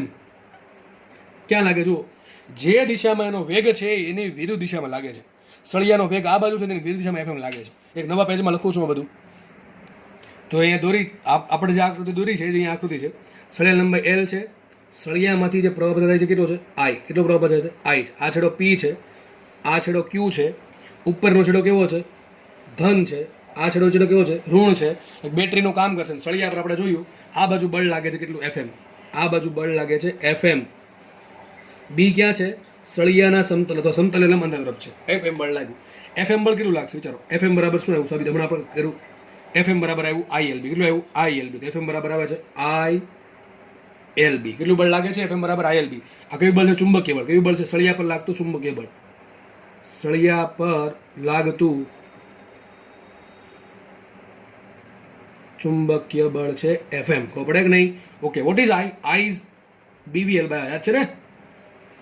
BVL by. મૂકી દે કિંમત. માટે FM બરાબર શું આવશે? સળિયા પર લાગતું ચુંબકીય બળ શું આવશે? વિચારો. BVL મૂકો અહીંયા તો શું આવશે? અહીંયા BVL by R into LB. તો શું આવશે? અહીંયા B² L² V by R. બધી એકને એક વસ્તુ છે ભાઈ, અલગ અલગ સ્વરૂપે છે. કેટલું બળ લાગશે? એક મિનિટ આપણે ઉપર કરી દઉં છું આને. કેટલું બળ લાગશે જુઓ તમે? B² L² V by R. આટલું બળ લાગે. I ની કિંમત મૂકો BVL by R. BVL by R તો શું આવશે? B² L² V upon R. આટલું બળ લાગે વિરુદ્ધ દિશામાં. જો તો વિચાર કરો, એક તો બિચારો સળિયાને આમ જવું છે, સળિયાની ગતિ આમ થાય છે, એની વિરુદ્ધ દિશામાં બળ લાગે છે. જે ક્યાં છે? જે સળિયાના વેગ V ની વિરુદ્ધ દિશામાં છે. જે શું કરે? જે ગતિનો વિરોધ કરે છે. જે ગતિનો વિરોધ કરે, બરાબર ને ભાઈ? જે દિશામાં બળ લાગે છે, સોરી, જે દિશામાં વેગ છે એની વિરુદ્ધ દિશામાં બળ લાગે તો મતલબ શું થાય? સળિયા પર જે દિશામાં ગતિ થાય છે એની વિરુદ્ધ દિશામાં બળ લાગે મતલબ ગતિનો વિરોધ કરે છે. જે આ આવું કોણે કીધું? લોરેન્ઝે. આ જ ને લોરેન્ઝનો નિયમ. લોરેન્ઝનો નિયમ, બરાબર ને? ફેરાડે નિયમમાં કીધું તો લોરેન્ઝ ભાઈ આવશે. લોરેન્ઝભાઈ આવી ગયા.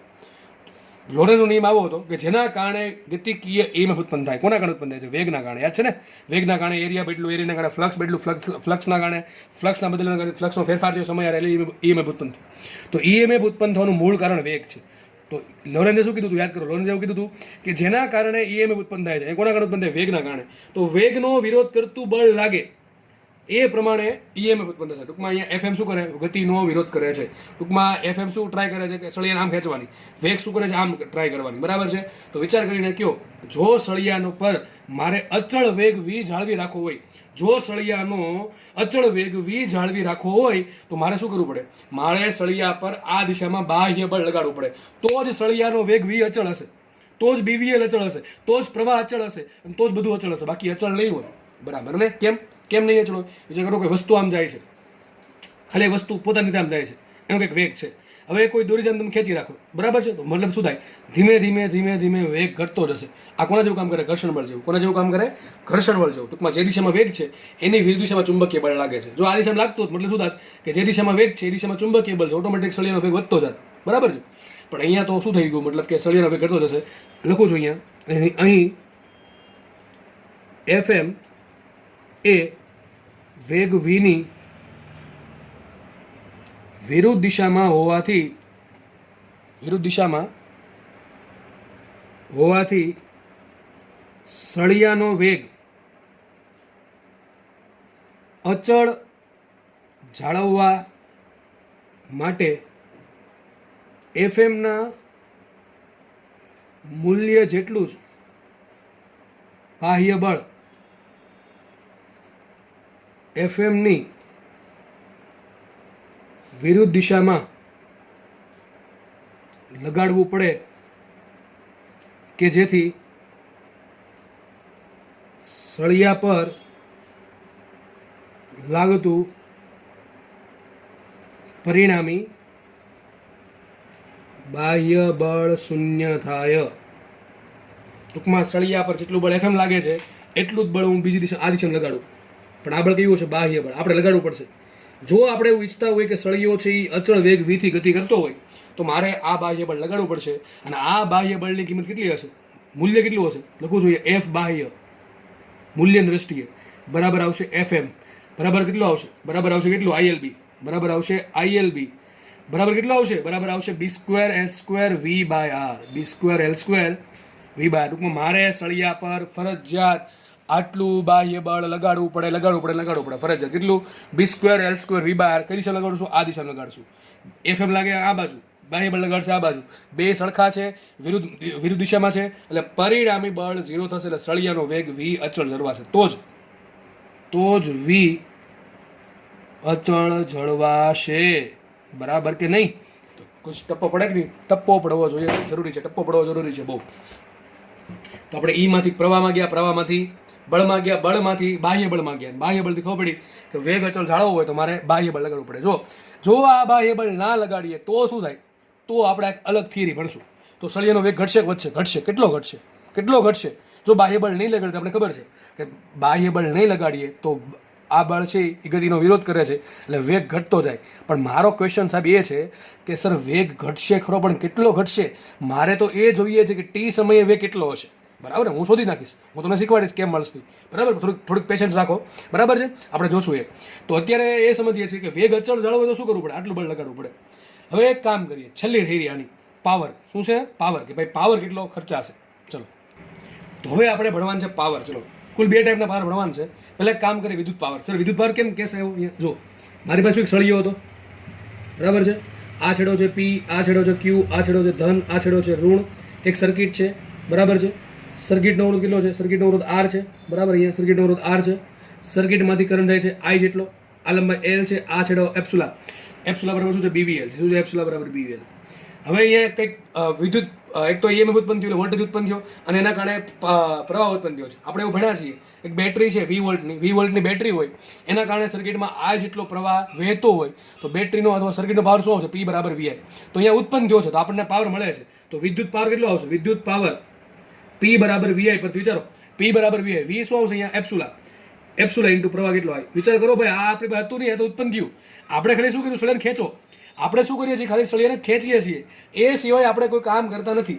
સળિયાને ખેંચો, એક બી લાગુ પાડ્યું, એક તો બે બાહ્ય ચુંબકીય ક્ષેત્ર બી લાગુ પાડ્યું છે, અને આપણે સળિયાને ખેંચીએ છીએ જેથી એનો વેગ વી અચળ જળવાય રહે. આવું કરવાથી ઓટોમેટિક એનો પી છેડો ધન થઈ ગયો, ક્યુ છેડો ઋણ થયો, ઓટોમેટિક થયું. આપણને ખબર છે કે ધન વિદ્યુત પર બળ લાગ્યું, ઋણ પર બળ લાગ્યું, એના કારણે પી ધન થયો, ક્યુ ઋણ થયો, એના કારણે શરીરનો પ્રવાહ ઉત્પન્ન થયો, અને પ્રવાહ ઉત્પન્ન થવાથી આપણને પાવર મળે છે. કયો? પી બરાબર વી આઈ. તો મુખ્ય કિંમત આની કિંમત કેટલી આવશે? એપ્સુલા ઇન્ટુ એપ્સુલા કેટલા છે? BVL, અને આઈ કેટલા છે? BVL by R. યાદ છે ને? BVL by R. તો કેટલો પાવર ઉત્પન્ન થશે? માટે વિદ્યુત પાવર કેટલો ઉત્પન્ન થશે? આ ઉત્પન્ન થશે B² V² L² by R. આ આપણને મેળો, મફતમાં મેળો. ભાઈ મને નથી લાગતું મફતમાં મેળો. આપણે કંઈક કાર્ય કર્યું. કયું કાર્ય કર્યું? સળિયાને ખેંચવા માટે. યાદ છે ને? બાહ્ય બળ લગાડવું પડે છે. એ બાહ્ય બળ ક્યાંથી? મફતમાં લગાડ્યું છે. આપણે તો ખેંચીએ છીએ. એ બાહ્ય બળના કારણે આટલો પાવર ઉત્પન્ન થાય છે. આપણે સાબિત કરું છું. ચલો, આપણે બાહ્ય બળ કર્યું, આપણે બાહ્ય બળ લગાડ્યું, તો સર આપણે આપણો પાવર કેટલો વપરાણો? આ તો પાવર ઉત્પન્ન થયો. આ શું થયો? આ છે ઉત્પન્ન થતો પાવર. ઉત્પન્ન થતો પાવર. પણ સર પાવરને ઉત્પન્ન કરવા આપણે કંઈક પાવર લગાડ્યો કે નહીં? આપણે કયો પાવર લગાડ્યો? આપણે તમને દેખાડ દો, પાછળ છે અહીંયા. આપણે કયો પાવર લગાડ્યો? અરે આ બાહ્ય બળથી આપણે લગાડ્યું કે નહીં? આ બાહ્ય બળ લગાડીએ છીએ, એના કારણે શું થાય છે? વેગ અચળ જળવાય છે. તો બાહ્ય બળના કારણે કેટલો પાવર ઉત્પન્ન? યાદ કરો, ચેપ્ટર 6 ધોરણ 11. યાદ કરો, પાવર બરાબર એફ ડોટ વી. યાદ છે ને? પી બરાબર સદિશ એફ ડોટ સદિશ વી. યાદ હોવું જોઈએ. કાર્ય બરાબર શું થાય? એફ ડોટ ડી થાય, પણ પાવર બરાબર શું થાય? એફ ડોટ વી થાય. એનો યુઝ કર્યો છે. એ સૂત્ર આપણું અહીંયા સદિશ એફ ડોટ સદિશ વી. આને કહેવાય યાંત્રિક પાવર. ટૂંકમાં આપણે જે પાવર આપીએ છીએ, આપણે શું કરીએ છીએ? બાહ્ય બળ લગાડીએ છીએ, એના કારણે વી વેગ અચળ જળવાય છે, એના કારણે એક પાવર આપ્યો. આપણે યાંત્રિક પાવર આપીએ છીએ, સામે કયો પાવર મળે છે? વિદ્યુત પાવર. વિદ્યુત પાવર કેટલો મળ્યો? B² V² L² by R મળ્યો. બરાબર. હવે આપણે જોઈએ આપણે પાવર આપ્યો કેટલો. સૂત્ર શું આવશે? એફ ડોટ વી.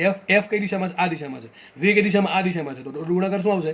એફ વી cos 0. cos 0 થાય. સૂત્ર એ લખ્યું છે. માટે યાંત્રિક પાવર શું આવશે? યાંત્રિક પાવર બરાબર શું આવશે? બાહ્ય બળ ગુણ્યા વેગ. સિમ્પલ. બાહ્ય બળ ગુણ્યા વેગ. ચલો, બાહ્ય બળ કેટલું છે? બાહ્ય બળ છે FM જેટલું. યાદ છે ને? બાહ્ય બળ છે FM જેટલું ઇન્ટુ વી. FM કેટલું? યાદ કરો. એક કામ કરો, બતાવી દઉં તમને હું. ક્યાં હતું? અહીંયા હતું. યાદ કરો. અહીંયા બાહ્ય બળ બરાબર હતું FM. FM બરાબર હતું ILB, અને ILB બરાબર શું હતું? B² L² V by R. શું હતું? B² L² V by R. તો મૂકી દઉં છું અહીંયા ડાયરેક્ટલી. FM બરાબર શું મૂકું છું? અહીંયા મૂકું છું FM બરાબર B² L² V by R into રાખીએ વી. તો શું હશે? માટે યાંત્રિક પાવર બરાબર શું આવ્યું? B² A² V² by R. Sir તો જેવું જ છે, આના જેવું જ છે. અરે એના જેવું જોવું જોઈએ તો જ ઉર્જા સંરક્ષણ થાય. સાબિત શું થયું? આટલો પાવર આપણે આપવો પડ્યો. આ પાવર આપણે બહારથી આપીએ છીએ બાહ્ય બળ તરીકે. તો વિચારો, આપણે આટલો પાવર આપ્યો છે અને સામે મને આટલો પાવર મળે છે. બરાબર કે નહીં? સાચી વાત કે ખોટી વાત? સાચી વાત છે. એક્ઝેક્ટલી પ્રેક્ટિકલમાં છે ને આ પાવર થોડોક ઓછો આવે, કારણ કે આપણે ક્યાંય ઘર્ષણ બળને ગણ્યું નથી. આપણે ખાલી કયું બળ ગણ્યું? ઘર્ષણ બળને નથી ગણ્યું. આપણે કયું બળ ગણ્યું? ચુંબકીય બળને. સળિયા પર લાગતા ચુંબકીય બળને ગણ્યું છે. ઘર્ષણ બળને ગણ્યું નથી. ઘર્ષણ બળ ક્યાંથી લાગશે? આ સળિયો પેલી ફ્રેમ પર સરકે છે, બરાબર? સ્લાઇડ થાય છે. સ્લાઇડિંગના કારણે થોડું ઘર્ષણ બળ લાગે. એટલે એક્ઝેક્ટલી આપણે બાહ્ય પાવર આટલો આપીએ છીએ, યાંત્રિક પાવર આપણે બહારથી એટલો આપીએ છીએ. એના બે ભાગ પડે. થોડોક પાવર વિદ્યુત પાવરમાં જાય, થોડોક પાવર ક્યાં જાય? ઘર્ષણમાં જાય. આ ઉપરાંત ઘણા બધા કરંટ ઉત્પન્ન થાય, ગૂંચળા અંદર એડી કરંટ ઉત્પન્ન થાય, બધું આપણે ગણ્યા નથી. બરાબર? સિમ્પલ વસ્તુ, ખાલી સિમ્પલ કેસ રાખ્યો છે. તો મતલબ એમ થયો અહીંયા કે આપણે જેટલો પાવર આપીએ છીએ એટલો જ પાવર વિદ્યુત પાવરમાં કન્વર્ટ થાય છે. તો આપણે શું સાબિત થયું અહીંયા? યાંત્રિક પાવર બરાબર અહીંયા સાબિત થયું શું? વિદ્યુત પાવર. ટૂંકમાં આપણે જે બાહ્ય બળ લગાડ્યું છે એ સારું જાય છે ક્યાં? એનર્જી ઉત્પન્ન કરવામાં. તો જો ઇલેક્ટ્રિસિટી ઉત્પન્ન થઈ ગઈ, આટલો પાવર ઉત્પન્ન થશે. B² V² L² by R. પણ આ બધું સાચું ક્યારે? આ બધું સાચું ત્યારે કે જ્યારે બાહ્ય બળ અચળ હોય. તો બાહ્ય બળ કોના જેટલું છે? FM જેટલું. FM જેટલું કેમ રાખ્યું? સળિયા પર લાગતું પરિણામી બળ શૂન્ય કર્યું. તો આ કેસમાં આપણે ક્યાંય ઘર્ષણ બળને ગણવું નથી. આપણે વેગ કેવો રાખ્યો છે? આપણે વેગ રાખ્યો છે અચળ. તો થિયરી બહુ મસ્ત થિયરી છે. આ થિયરી પૂરી થાય છે. હવે આપણે એ સમજીએ કે સર જો આ આપણે અત્યાર સુધી આપણે જે પણ ભણ્યા છીએ એમાં શું છે? સળિયા પર લાગે છે FM, સળિયા પર બાહ્ય બળ લગાડ્યું F, સળિયા પર પરિણામી બળ કેટલું? પરિણામી બળ 0, અને વેગ અચળ. ટૂંકમાં આપણે આખી થિયરીમાં વેગ અચળ રાખ્યો છે. પણ માનો કે ઘણા ક્વેશ્ચન એમ કરે કે સર આ બાહ્ય બળ લગાડવું જરૂરી છે? ના, જરૂરી નથી. જો આ બાહ્ય બળ નહીં લગાડે શું થાય? જો આ તો લાગવાનું જ છે. જો બાહ્ય બળ નહીં લાગે તો થશે એવું કે જે દિશામાં વેગ છે એની વિરુદ્ધ દિશામાં બળ લાગે છે. એટલે આ બળ શું કરે? ધીમે ધીમે વેગને ઘટાડશે. કેટલો ઘટાડશે? ચલો સમજીએ. તો આપણે સમજીએ. હવે જો લખ્યું જ છે કે જો બાહ્ય બળ લગાડવામાં ન આવે તો સળિયાનો વેગ ઘટતો જાય છે અને ઘટીને મારે શોધવું છે ટી સમય કેટલો થાય. તો લખ્યું છે અહીંયા v0 છે સળિયાનો પ્રારંભિક વેગ. જો આવું કેમ આવ્યું? આવું એટલા માટે આવ્યું કે સળિયાનો વેગ હવે અચળ નથી, બદલાય છે. કારણ કે મેં બાહ્ય બળ લગાડ્યું નથી. બાહ્ય બળ નહીં લગાડું તો એક બળ તો લાગવાનું છે. કયું બળ? એફએમ બળ. એટલે દોર દઉં છું. ધારો કે કેસ કંઈક આવો થઈ ગયો. શરૂઆતમાં વેગ v0 છે એટલે બળ કયું લાગશે? બળ તો લાગવાનું છે કયું? એફએમ તો લાગવાનું જ છે. એ તો એનું કામ કરશે. તે બાહ્ય બળ કેટલું છે? બાહ્ય બળ આપણે સળિયાને કોઈ બળ લગાડતા નથી. બાહ્ય બળ નથી લગાડતા, પણ સળિયાની પાસે પ્રારંભિક વેગ હતો. માનો કે એ છે જ, એની પાસે પ્રારંભિક વેગ છે જ. બાકીની બધી વસ્તુ એમને એમ છે. બાકીની બધી વસ્તુ એમને એમ છે. આપણે શું ખાલી ગણિત કર્યું? બાહ્ય બળ લગાડ્યું નથી. તો થશે શું? એફએમ આમ લાગશે, v0 આમ લાગશે. એટલે એના કારણે ગતિનો વિરોધ કરશે એફએમ. એટલે બળના કારણે શું થાય? વેગ ઘટતો જશે. તો ધારો કે v0 સળિયાનો પ્રારંભિક વેગ છે t બરાબર 0 સમયે. ધારો કે t સમયે વેગ v છે ને આપણે v શોધવાનો છે. r છે પરિપથનો અવરોધ, b શું છે? લાગુ પાડેલું સમતલને લંબ ચુંબકીય દ્વારા નિયમિત, m છે સળિયાનું દળ ને l છે સળિયાની લંબાઈ. ચલો મારે વેગ શોધવો છે. બળમાંથી વેગ કઈ રીતે મળે? વિચારો. બળમાંથી વેગ તો આપણને આટલી ખબર છે. બળ બરાબર શું લખાય? બળ બરાબર લખાય f બરાબર ma. શું લખાય? f બરાબર ma. બરાબર ને ભાઈ? f બરાબર શું આવશે? ma આવશે. અને બીજી વાત, fm સૂત્ર શું હતું? fm સૂત્ર શું હતું? fm બરાબર bvl/r. શું હતું? હા નહીં, fm બરાબર હતું ilb. મૂકી દઈએ ilb. I બરાબર શું હતું? bvl/r ઇન્ટુ પાછું આ ને lb. તો fm બરાબર શું હતું? fm બરાબર હતું અહીંયા b² l² v/r. જો બળના ખુદના સૂત્રમાં વેગ આવે છે, બરાબર? બળના ખુદના સૂત્રમાં વેગ આવે છે. હવે વેગ પાછો અચળ નથી. જેમ જેમ જેમ આગળ વધશું એમ વેગ ઘટતો જશે.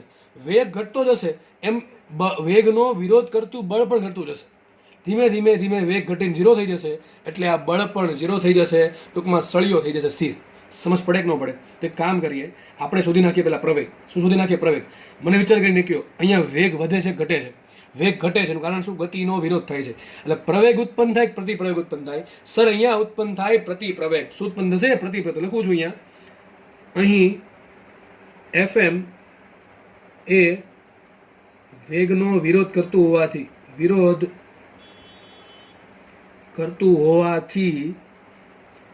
વેગ ઘટશે, જેથી સળિયામાં પ્રતિપ્રવેગ એ ઉત્પન્ન થશે. એટલે સૂત્ર શું લખીશું? fm બરાબર -ma. શું લખીશ? માઇનસ. આ માઇનસ શું બતાવે છે? માઇનસ બતાવે સળિયામાં પ્રતિપ્રવેગ ઉત્પન્ન થયો. હવે કાંઈ નથી કરવાનું. અહીંયા વેગ છે, અહીંયા છે. f બરાબર શું લખાય? યાદ કરો, ma. અને a બરાબર શું લખાય? એક કામ કરો, આપણે આગળ વધતા પહેલા a ને સરખાઈ દઈએ. તો શું આને આપી દીધું સમીકરણ નંબર 1, આને આપી દીધું સમીકરણ નંબર 2. અરે ભાઈ આટલું બળ સળિયા પર લાગે છે અને આટલું જ બળ ગતિનો વિરોધ કરે છે. તો બેને ભેગા કરવાના છે. સરખાવો બેને, વાત થાય પૂરી. તો શું આવશે અહીંયા? બે સમીકરણ 1 બરાબર 2 કારણ કે એક પેલું સમીકરણ શું આપે? આટલું બળ લાગે છે આ દિશામાં. અને આ શું કહે છે? પ્રતિપ્રવેગ સળિયાનું દળ કેટલું છે? સળિયાનું દળ છે દળ m. સીધી વાત છે ભાઈ. ન્યૂટનનો ગતિનો બીજો નિયમ કે ભાઈ, જો કે ડાયરેક્ટ નથી કહેતો આવું ક્યારે વાપરી શકો તમે? જ્યારે દળ અચળ હોય તો, બાકી વાપરી શકો નહીં. બાકી સૂત્ર શું આવે? બળ બરાબર આવે દળ ગુણ્યા dv/dt. યાદ છે ને? m × dv/dt આવશે. સોરી, એમ જ કહેવાય આપણે. સૂત્ર આવશે v × dm/dt. ઓકે. બીજું બળના બે સૂત્ર છે. ન્યૂટનના ગતિના નિયમ પરથી બળના બે સૂત્ર આવે. એક આવે m × dv/dt, જેને કહેવાય ma, બરાબર? અને એક આવશે v × dm/dt, બરાબર છે? એ રોકેટના કેસમાં લાગુ પડે. અત્યારે લાગુ આ પડશે. તો આ બળ ને આ બળ બે કેવા સરખા છે? સરખાવીએ આપણે. શું આવશે અહીંયા? b² l² v/r બરાબર શું આવ્યું? -m × a. બરાબર કે નહીં? હવે શું કરીએ? મારે શોધવાનું છે વેગ. આ સમીકરણમાં v અહીંયા છે. b કેવું? અચળ. b અચળ લખતો જાઉં છું. b લંબાઈ કેવી? અચળ. અવરોધ કેવો? અચળ. જો કે અવરોધ અચળ ના રહે, પરિપથ જેમ જેમ મોટો થાય અવરોધ વધતો છે, પણ હું લઈ લઉં છું અચળ. અને એમ આ બધી વસ્તુ કેવી અચળ છે? સર પ્રવેગ અચળ છે કે નહીં? ડિપેન્ડ કરે બળ પર. બળ અચળ છે? ના સર, બળ અચળ નથી. જો બળ અચળ નથી. આ અચળ નથી. બળ અચળ નથી. એ અચળ નથી. કારણ શું? કે બળ અચળ નથી. f બરાબર ma. બળ અચળ હોય તો પ્રવેગ અચળ. પ્રવેગ અચળ કેમ નથી? બળ અચળ નથી. એટલે બળ અચળ કેમ નથી? કે બળના પોતાના સૂત્રમાં વેગ આવે છે. વેગ ઘટતો છે એટલે બળે ઘટતો છે. પ્રવેગ અચળ નથી. આપણે આને અચળ કાઢી શકીએ નહીં. તો મારે આ કાઢવો પડે. મારે શોધવાનું છે પ્રવેગ, મારે શોધવાનું છે વેગ. તો સૂત્ર શું યાદ કરો? a બરાબર dv/dt. શું આવે? dv/dt. એક કામ કરું, આની કિંમત મૂકી દઉં અહીંયા. એટલે સૂત્ર બની ગયું શું? b² l² v ના છેદમાં r બરાબર -m dv/dt. ખબર પડે કે ન પડે? આ આવી ગયું b² l² v/r બરાબર એમને -એમને એમને અને એ બરાબર શું મૂક્યું? dv/dt. આવું કેમ કર્યું? એ ભાઈ મારે વેગ શોધવો છે. પ્રવેગ કેટલો હતો? પ્રવેગ તમને ક્વેશ્ચન પૂછાય કે ભાઈ સળિયો આ પ્રમાણે ગતિ કરે છે, બાહ્ય બળ લાગતું છે નહીં, તો જ્યારે એનો વેગ v હોય ત્યારે પ્રવેગ કેટલો તો ક્યાં આવશે? છેદમાં આવશે. એમ આવશે, છેદમાં આગળ આવશે માઇનસ, તો પ્રવેગ તમને મળી જશે. કેટલો પ્રવેગ આવશે? માઇનસ b²l² v ના છેદમાં mr. એ માઇનસ શું બધા પ્રતિ પ્રવેગ છે, પ્રવેગ મળી ગયો. પણ મારે પ્રવેગ નથી કામ, મારે કામ છે બળનું. તો મારે શોધવું છે વ્યક્તિ. કામ કરું છું, આ પેજની મારે જરૂર પડશે, આની પાછળના પેજમાં લખું છું, આ સૂત્ર ડાયરેક્ટ ઉઠાવું છું, બરાબર. b²l² v/r બરાબર -mdv/dt. ચલો લખી દઉં છું અહીંયા સીધું જ લઈ લઉં છું, એટલે મને મળી જશે વેગનું સમીકરણ. તો મૂકીએ આપણે ફટાફટ. શું છેલ્લે આવ્યું? b²l² v ના છેદમાં r બરાબર આવ્યું હતું -m dv/dt. આપણે વેગ શોધવો છે તો એક કામ કરીએ, dt વાળું પદ લાવો આ બાજુ, વેગ વાળું પદ લાવો આ બાજુ, -m જવા દો શોધવા અહીંયા. તો શું આવશે? અહીંયા આવશે આવું માઇનસ b²l² છેદમાં mr ઇન્ટુ અહીંયા આવશે dt ઇઝ ઇક્વલ ટુ શું છે? અહીંયા 1/v ઇન્ટુ dv બરાબર આટલું આવશે. હવે આપણે સંકલન કરવું પડશે, બે બાજુ સંકલન કરીએ તો શું છે? અહીંયા minus b²l² mr into dt બરાબર આવશે સંકલન 1/v dv. ઓકે, આ પદ આખું અચળ છે ને, આ પદ આખું અચળ છે કે આમાં કંઈ સમય આવતો નથી એટલા માટે. તો આખું બધું બહાર લઈ લે. માઇનસ b²l² mr અહીંયા આવશે dt નું, એટલે કોઈનું વધે એક વધે, એકનું સંકલન થાય t, અને લિમિટ શું આવશે? 0 થી t બરાબર. મારે 0 સમય વેગ કેટલો હતો એ મૂકશું આપણે, મારે t સમય વેગ શોધવો છે. આ 1/v નું સંકલન શું થાય? lnv બરાબર. શું થાય? lnv. અને લિમિટ શું આવશે? t બરાબર 0 સમય જ્યારે હતો ત્યારે વેગ હતો પ્રારંભિક v0. હવે ધારો કે t બરાબર t સમય વેગ થઈ છે v, આપણે v શોધવાનું છે. ઓકે, મૂકે લિમિટ મૂકીએ તો શું આવશે? અહીંયા માઇનસ b²l² t બરાબર ને, t -0 t ના છેદમાં mr બરાબર. અહીંયા શું આવશે? ln v બરાબર ને, પેલા v દેખાઈને v મૂકો, માઇનસ આવશે ln v0. એટલે આને શું લખાશે? આને લખાશે ln v/v0. તો સૂત્ર સાબિત થઈ ગયું, ln v/v0 બરાબર આટલું પદ આવ્યું. અહીંયા લખી નાખું છું હું, તો છેલ્લે સાબિત આવું થયું, ln v/v0 બરાબર માઇનસ b²l² t/mr. તો અહીંયા આવશે માઇનસ b²l² t/mr. ઓકે, મારે શોધવાનું છે v. તો તમને યાદ હશે આવું તમને કીધું હતું કે log ln ને શું લખાય? પહેલાં તો ln લખાય log e. શું લખાય? log e. તમને આવું ભણાવ્યું હતું કે log e x બરાબર y હોય તો તમને આવું ખબર છે કે x બરાબર શું લખાય? e⁻y. ટૂંકમાં ઉપર ચડી જાય તો એવું અહીંયા થશે. આને શું લખાય? log e લખાય, અને e ની ઘાત થઈ જશે આ, તો લખાશે અહીંયા v ના છેદમાં v0 બરાબર e⁻ b²l² t/mr. તો છેલ્લે કરતા બનાવે v ને, તો v બરાબર આવશે v બરાબર v0 e⁻ b²l² ના છેદમાં mr ઇન્ટુ t. વિચારો, જેમ જેમ સમય મોટો, એમાં જો આ બધી વસ્તુ અચળ છે, b² અચળ, l² અચળ, m અચળ, r અચળ. m છે દળ, r છે અવરોધ, l છે લંબાઈ, b છે બાહ્ય નિયમિત ચુંબકીય દ્રવ્ય, અને માઇનસ અને t સમય છે. વિચારો કરો, આગળનું પદ અચળ, જેમ જેમ સમય મોટો એમ ઘાત મોટી, ઘાત માઇનસમાં મોટી. એવું લાગે તો ક્યાં જવા દો? છેદમાં જવા દો. છેદ વધતો જશે, છેદ વધતો જશે એમ વેગ ઘટતો જાય. તો વેગનો આલેખ કેવો આવે? પૂછે તમને, વેગનો આલેખ કેવો આવશે ભાઈ? એક્સપોનેન્શિયલ આવે, એટલે વેગનો આલેખ આવો જ આવે. એટલે સોરી, અડશે નહીં હો ભાઈ, અડશે નહીં. કંઈ કામ કરું છકી નાખું, ભૂલ પડી ગઈ. v વિરુદ્ધ સમયનો આલેખ. ચલો, સમય જ્યારે 0 તો વેગ કેટલો હતો? v0 ને, વેગ હતો v0 શરૂઆતમાં. ધીમે ધીમે વેગ ઘટતો જશે, કોઈ સમય 0 થઈ જશે બરાબર. આવો આલેખ આવશે. ઘણી બધા સૂત્ર આવું પણ લખ્યું હોય, v બરાબર v0 exp. exp એટલે કે e ની ઘાત, એમ સમજવાનું છે. તો તમે કીધું છે બધું, b²l² mr ઇન્ટુ, અથવા આવું પણ લખાય, અને v બરાબર v0 ના છેદમાં e ની કેટલી ઘાત? b²l² mr into t. તો ટૂંકમાં આ સૂત્ર મુજબ વેગ ઘટતો જશે. તમારે જે સમય જોતો હોય એ સમય મૂકી દો, વેગ મળી જશે. પણ આ બધું ક્યારે લાગુ પડે? બાહ્ય બળ શૂન્ય હોય તો. નોર્મલી આપણે આવું કરીએ નહીં, આપણે બાહ્ય બળ લગાડીએ, કારણ કે વેગ અચળ રાખીએ, એટલે મને શું કરે? ઇમેજ મેળા કરે, બરાબર ને.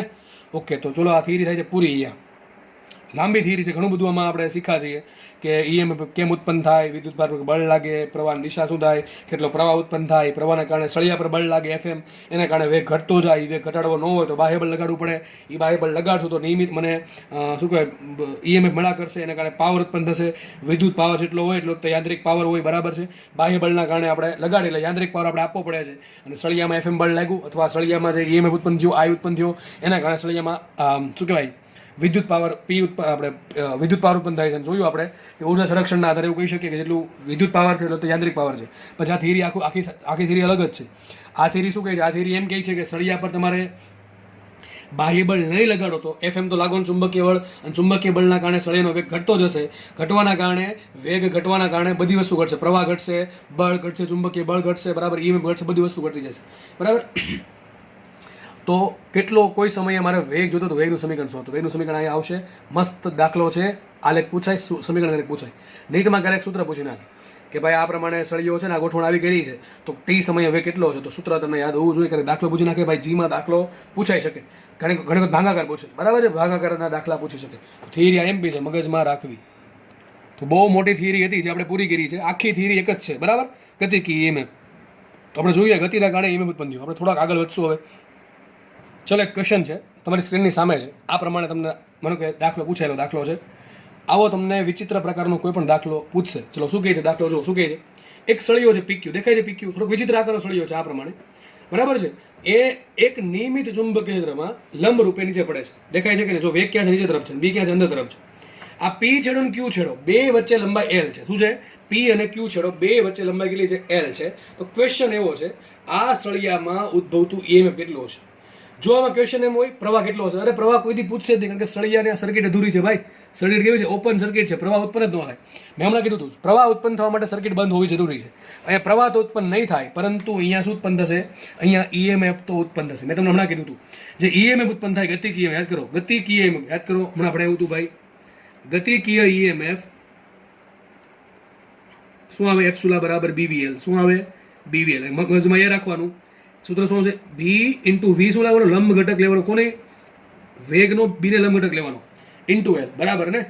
અને અહીંયા એવું કીધું હતું કે સળિયાના આકાર પર આધારિત નથી. સળિયાના આકાર પર આધારિત નથી. કોના પર ડિપેન્ડ કરે? સળિયાની લંબાઈ પર. લંબાઈ કઈ લંબાઈ? એનો પી છેડો અને ક્યુ છેડા વચ્ચે લંબાઈ છે. એલ શું છે? એલ છે પી અને ક્યુ છેડા વચ્ચેની લંબાઈ. સૂત્ર ખાસ સમજવું ભાઈ. ઘણા લોકો અહીંયા ભૂલ કરે, સૂત્ર ખાલી મૂકી નાખે ઈ બરાબર બીવીએલ, પણ નહીં ચાલે, એમ નહીં ચાલે. બી શું છે? બાહ્ય ચુંબકીય ક્ષેત્ર. વી શું છે? વેગનો એવો ઘટક કે જે બીને લંબ છે. એલ શું છે? સળિયાનો ગમે એવો આકાર હોય, મારે શું જોવાનું હંમેશા? પી ને ક્યુ છેડા વચ્ચેની લંબાઈ. તો વિચાર કરો, રકમમાં ભલે મને આવો વિચિત્ર આકાર આપ્યો છે, વેગ ક્યાં છે? વી નીચે છે, બી ક્યાં છે? લંબ છે. તો વી આખે આખો બીને લંબ છે, અસલ લંબ છે. તો આખે આખો શું આવશે? અહીંયા લખી નાખો. અહીંયા વીનો લંબ ઘટક શું આવશે? વેગને, સોરી બીને, એ પોતે જ થયો ને આખો. અને ભાઈ બી વી નીચે છે, બી અંદર છે, આખે આખો વેગ તો લંબ છે કોને? બીને. તો એ થઈ ગયું. બી બરાબર શું આવશે? બી. અને લંબાઈ એલ બરાબર શું આવશે? આપી છે મને પી ને ક્યુ છેડા કેટલી લંબાઈ આપી? એલ લંબાઈ આપી. તો એક કામ કરીએ, આખી આકૃતિને તમારે આમ દોરી તો ચાલે, સોરી, આખી આકૃતિને આમ દોરી નાખું. એક સળિયો છે પી, તો આખી આકૃતિ તમે આમ પણ દોરી શકો છો કે બી ક્યાં છે? બી સમતલ એલમ અંદર તરફ છે. દોરો આખું મેં સમજી જાવ તમે. બી ક્યાં? સમતલ એલમ અંદર તરફ છે, બરાબર છે. આ પી છેડો છે, ક્યુ છેડો છે. લંબાઈ કેટલી છે? બે વચ્ચે લંબાઈ આ છે એલ. કેટલી લંબાઈ છે? એલ લંબાઈ છે. સળિયો વી વ્યક્તિ નીચે ગતિ કરે છે. સૂત્ર શું આવશે? માટે સૂત્ર આવશે અહીંયા ઈ બરાબર બીવીએલ. આ તમારો જવાબ થઈ ગયો. ઈ બરાબર બીવીએલ, બરાબર ને? બી ક્યાં છે? લંબ અંદર તરફ. વી ક્યાં છે? વી ક્યાં છે? બી ને લંબ છે આખે આખો. અને એલ શું છે? બે સળિયાના છેડા વચ્ચેની લંબાઈ. સળિયાના બે છેડા વચ્ચે લંબાઈ છે એલ. જવાબ શું આવશે? અહીંયા ઈ બરાબર બીવીએલ. તમને હકીકત કહું છું, ગમે એવી આકૃતિ આપે, ગભરાવાનું નહીં. શું આન્સર આવશે? અહીંયા આન્સર આવશે બીવીએલ. વિચાર કરો, હોમવર્કમાં એક વસ્તુ આપો. ચલો હોમવર્કમાં હિન્ટ આપો તમને. આ એક હોમવર્કમાં લખી નાખજો આમાં. માનો કે આ પ્રમાણે આકૃતિ છે, બરાબર છે. આખા વિસ્તારમાં બી છે અનંત સુધી. બી આ પ્રમાણે અનંત સુધી વિસ્તરેલું છે. અને એક રિંગ છે. શું છે? રિંગ. આ રિંગમાં એમ કેટલું હશે? 0 હશે. કારણ શું 0 હોવાનું ખબર છે? લંબાઈ સર બે છેડા છે જ નહીં. અને એમ વિચારો, આખી રિંગ આમ નીચે પડે છે. રિંગ નીચે પડે તો આમાં ફ્લક્સ કેટલું હોય? ફાઈ બરાબર NBA કોસિટા. કેટલો આવશે? NBA cos. જો અલગ દાખલો જો આ, તો માટે ફાઈ બરાબર શું આવશે? ફાઈ બરાબર આવશે BA. બી કેવું અચળ? એ કેવું અચળ? તો ફ્લક્સ જ અચળ થઈ ગયો. ફ્લક્સ અચળ તો ફેરફાર થતો જ નથી. ફ્લક્સમાં ફેરફાર થતો એ 0 જ હોય ને, સીધી વાત છે. મેં તમને બે ને સમજાવ્યું. વિચાર કરો, આ બે છેડા નજીક નજીક લાવતા જાઓ. નજીક લાઈન ભેગા કરે તો એલ કેટલો આવશે? 0. એલ 0 તો બીવીએલ બરાબર 0, બરાબર ને? એ નો સમજાય તો વિચાર કરો, એક રિંગ છે, એ રિંગ નીચે પડે છે. રિંગ કેવા વિસ્તારમાં છે? નીચે પડે એમાં નીચે સુધી છેક સુધી બી અચળ છે. કેવું છે? અચળ. આ બહુ મહત્વની વાત છે, બરાબર છે? બી અચળ છે. તો એ રિંગમાં કેટલું ઈએમએફ જનરેટ થાય, આ વસ્તુ લખી રાખવી. રિંગવાળી હોમવર્કમાં આઈએમપી સવાલ છે, પૂછી નાખે જીમાં નીટમાં. એમ ક્વેશ્ચન કરી નાખે કે એક રિંગ છે એ નિયમિત ચુંબકીય ક્ષેત્રમાં બીને લંબ રૂપે નીચે પડે છે. બી નીચે સુધી વિસ્તરાયેલું છે, તો રિંગમાં ઉદ્ભવતું EMF કેટલું 0. કારણ શું? અરે ભાઈ બી રિંગ સાથે સંકળાયેલા ફ્લક્સમાં કોઈ ચેન્જ નથી આવતો. બી કેટલું? બી એરિયા કેટલું? એરિયા. બીજો કંઈ ચેન્જ આવતો? થીટા નથી બદલતો, નથી આટા બદલતા, નથી બી બદલતો, નથી એ બદલતું. તો ફ્લક્સ કેવું થઈ ગયું? ફ્લક્સ થઈ ગયું અચળ. ચુંબકીય ફ્લક્સ અચળ તો E0 બને. એમ ખબર ન પડે તો મેં હમણાં ભણાવ્યું કે બે છેડા વચ્ચે લંબાઈ આવશે L. બે છેડા એમ ભેગા રિંગ ક્યારે બને? બે છેડા ભેગા કરી નાખો તો બે છેડા ભેગા થઈ જાય તો પછી તો લંબાઈ 0 થઈ જાય ને, બરાબર ને? તો આવે. પણ આ યાદ રાખજો, બે છેડા છે ને બીની અંદર જ રહેવા જોઈએ, બીની બહાર ન આવે. યાદ કરો, આ રિંગ છે ને, જ્યારે રિંગની બહાર આવતી છે ને ત્યારે પછી EMF ઉત્પન્ન થશે. કારણ શું? એનો એરિયા ધીમે ધીમે ઘટતો જાય, બરાબર કે નહીં? મનો કે આટલા વિસ્તાર સુધી બી વિસ્તરાયેલું છે. રિંગ જરા અહીંયા પહોંચશે, અહીંયા અડધી રિંગ, તો થોડોક ભાગ ધીમે ધીમે બહાર આવતો જશે, અને જે ભાગ બહાર આવ્યો એટલે ટૂંકમાં એરિયા ઘટો, એરિયા ધીમે ધીમે ધીમે ધીમે ઘટતો જશે, બરાબર છે? ત્યારે EMF ઉત્પન્ન થાય, બરાબર? ત્યારે EMF ઉત્પન્ન થશે. જ્યારે રિંગ એન્ટર કરશે ત્યારે એક EMF ઉત્પન્ન થાય, જ્યારે રિંગ બહાર નીકળે ત્યારે EMF ઉત્પન્ન થાય, અને જ્યારે રિંગ છે એ બીની અંદર આમ ગતિ કરે ત્યારે કોઈ પ્રકારનું EMF રિંગમાં ઉત્પન્ન થશે નહીં. આ વસ્તુ વ્યવસ્થિત રીતે ચોપડામાં તમારી ભાષામાં લખવાની છે. જ્યારે એન્ટર થાય ત્યારે ધીમે ધીમે એરિયા છે એ વધતો જશે, અંદરનો એરિયા, બરાબર? આમ વિચારો, આટલી રિંગ, આટલી રિંગ, આટલી રિંગ, આમ ધીમે ધીમે નીચે જશે એમ એરિયા વધતો ગયો બીની અંદરનો, અને એરિયા વધ્યો એટલે ફ્લક્સમાં ચેન્જ આવ્યો, બરાબર? એટલે EMF ઉત્પન્ન થશે. જ્યારે રિંગ આખી એન્ટર થઈ ગઈ, ગતિ કરે નીચે સુધી, ત્યારે કોઈ EMF નહીં, કારણ કે ફ્લક્સમાં ચેન્જ ન થઈ ગયું, ફ્લક્સમાં ચેન્જ નથી થતો એટલે, બરાબર છે? હવે જ્યારે પછી રિંગ બહાર નીકળવાની તૈયારીમાં છે ત્યારે ધીમે ધીમે એરિયા ઘટતો જશે. એરિયા ઘટ્યો એટલે ફ્લક્સ ઘટ્યું, ફ્લક્સ ઘટ્યું એટલે ફ્લક્સમાં ફેરફાર થયો, ત્યારે પણ EMF ઉત્પન્ન થાય, બરાબર છે? જ્યારે રિંગ ગતિ કરતી હોય ઇન બિટવીન, ઉપરથી નીચે સુધી, ત્યારે કોઈ EMF ઉત્પન્ન થાય નહીં. તો મગજમાં રાખવું, મોસ્ટ ટાઈમ સવાલ છે. લખવું હોય તો લખી નાખવું, ન લખવું તમારી ઈચ્છા, બરાબર છે? તો લેક્ચર અહીંયા રાખીએ, આપણે નેક્સ્ટ લેક્ચરમાં આપણે આગળ વધશું. જય હિન્દ.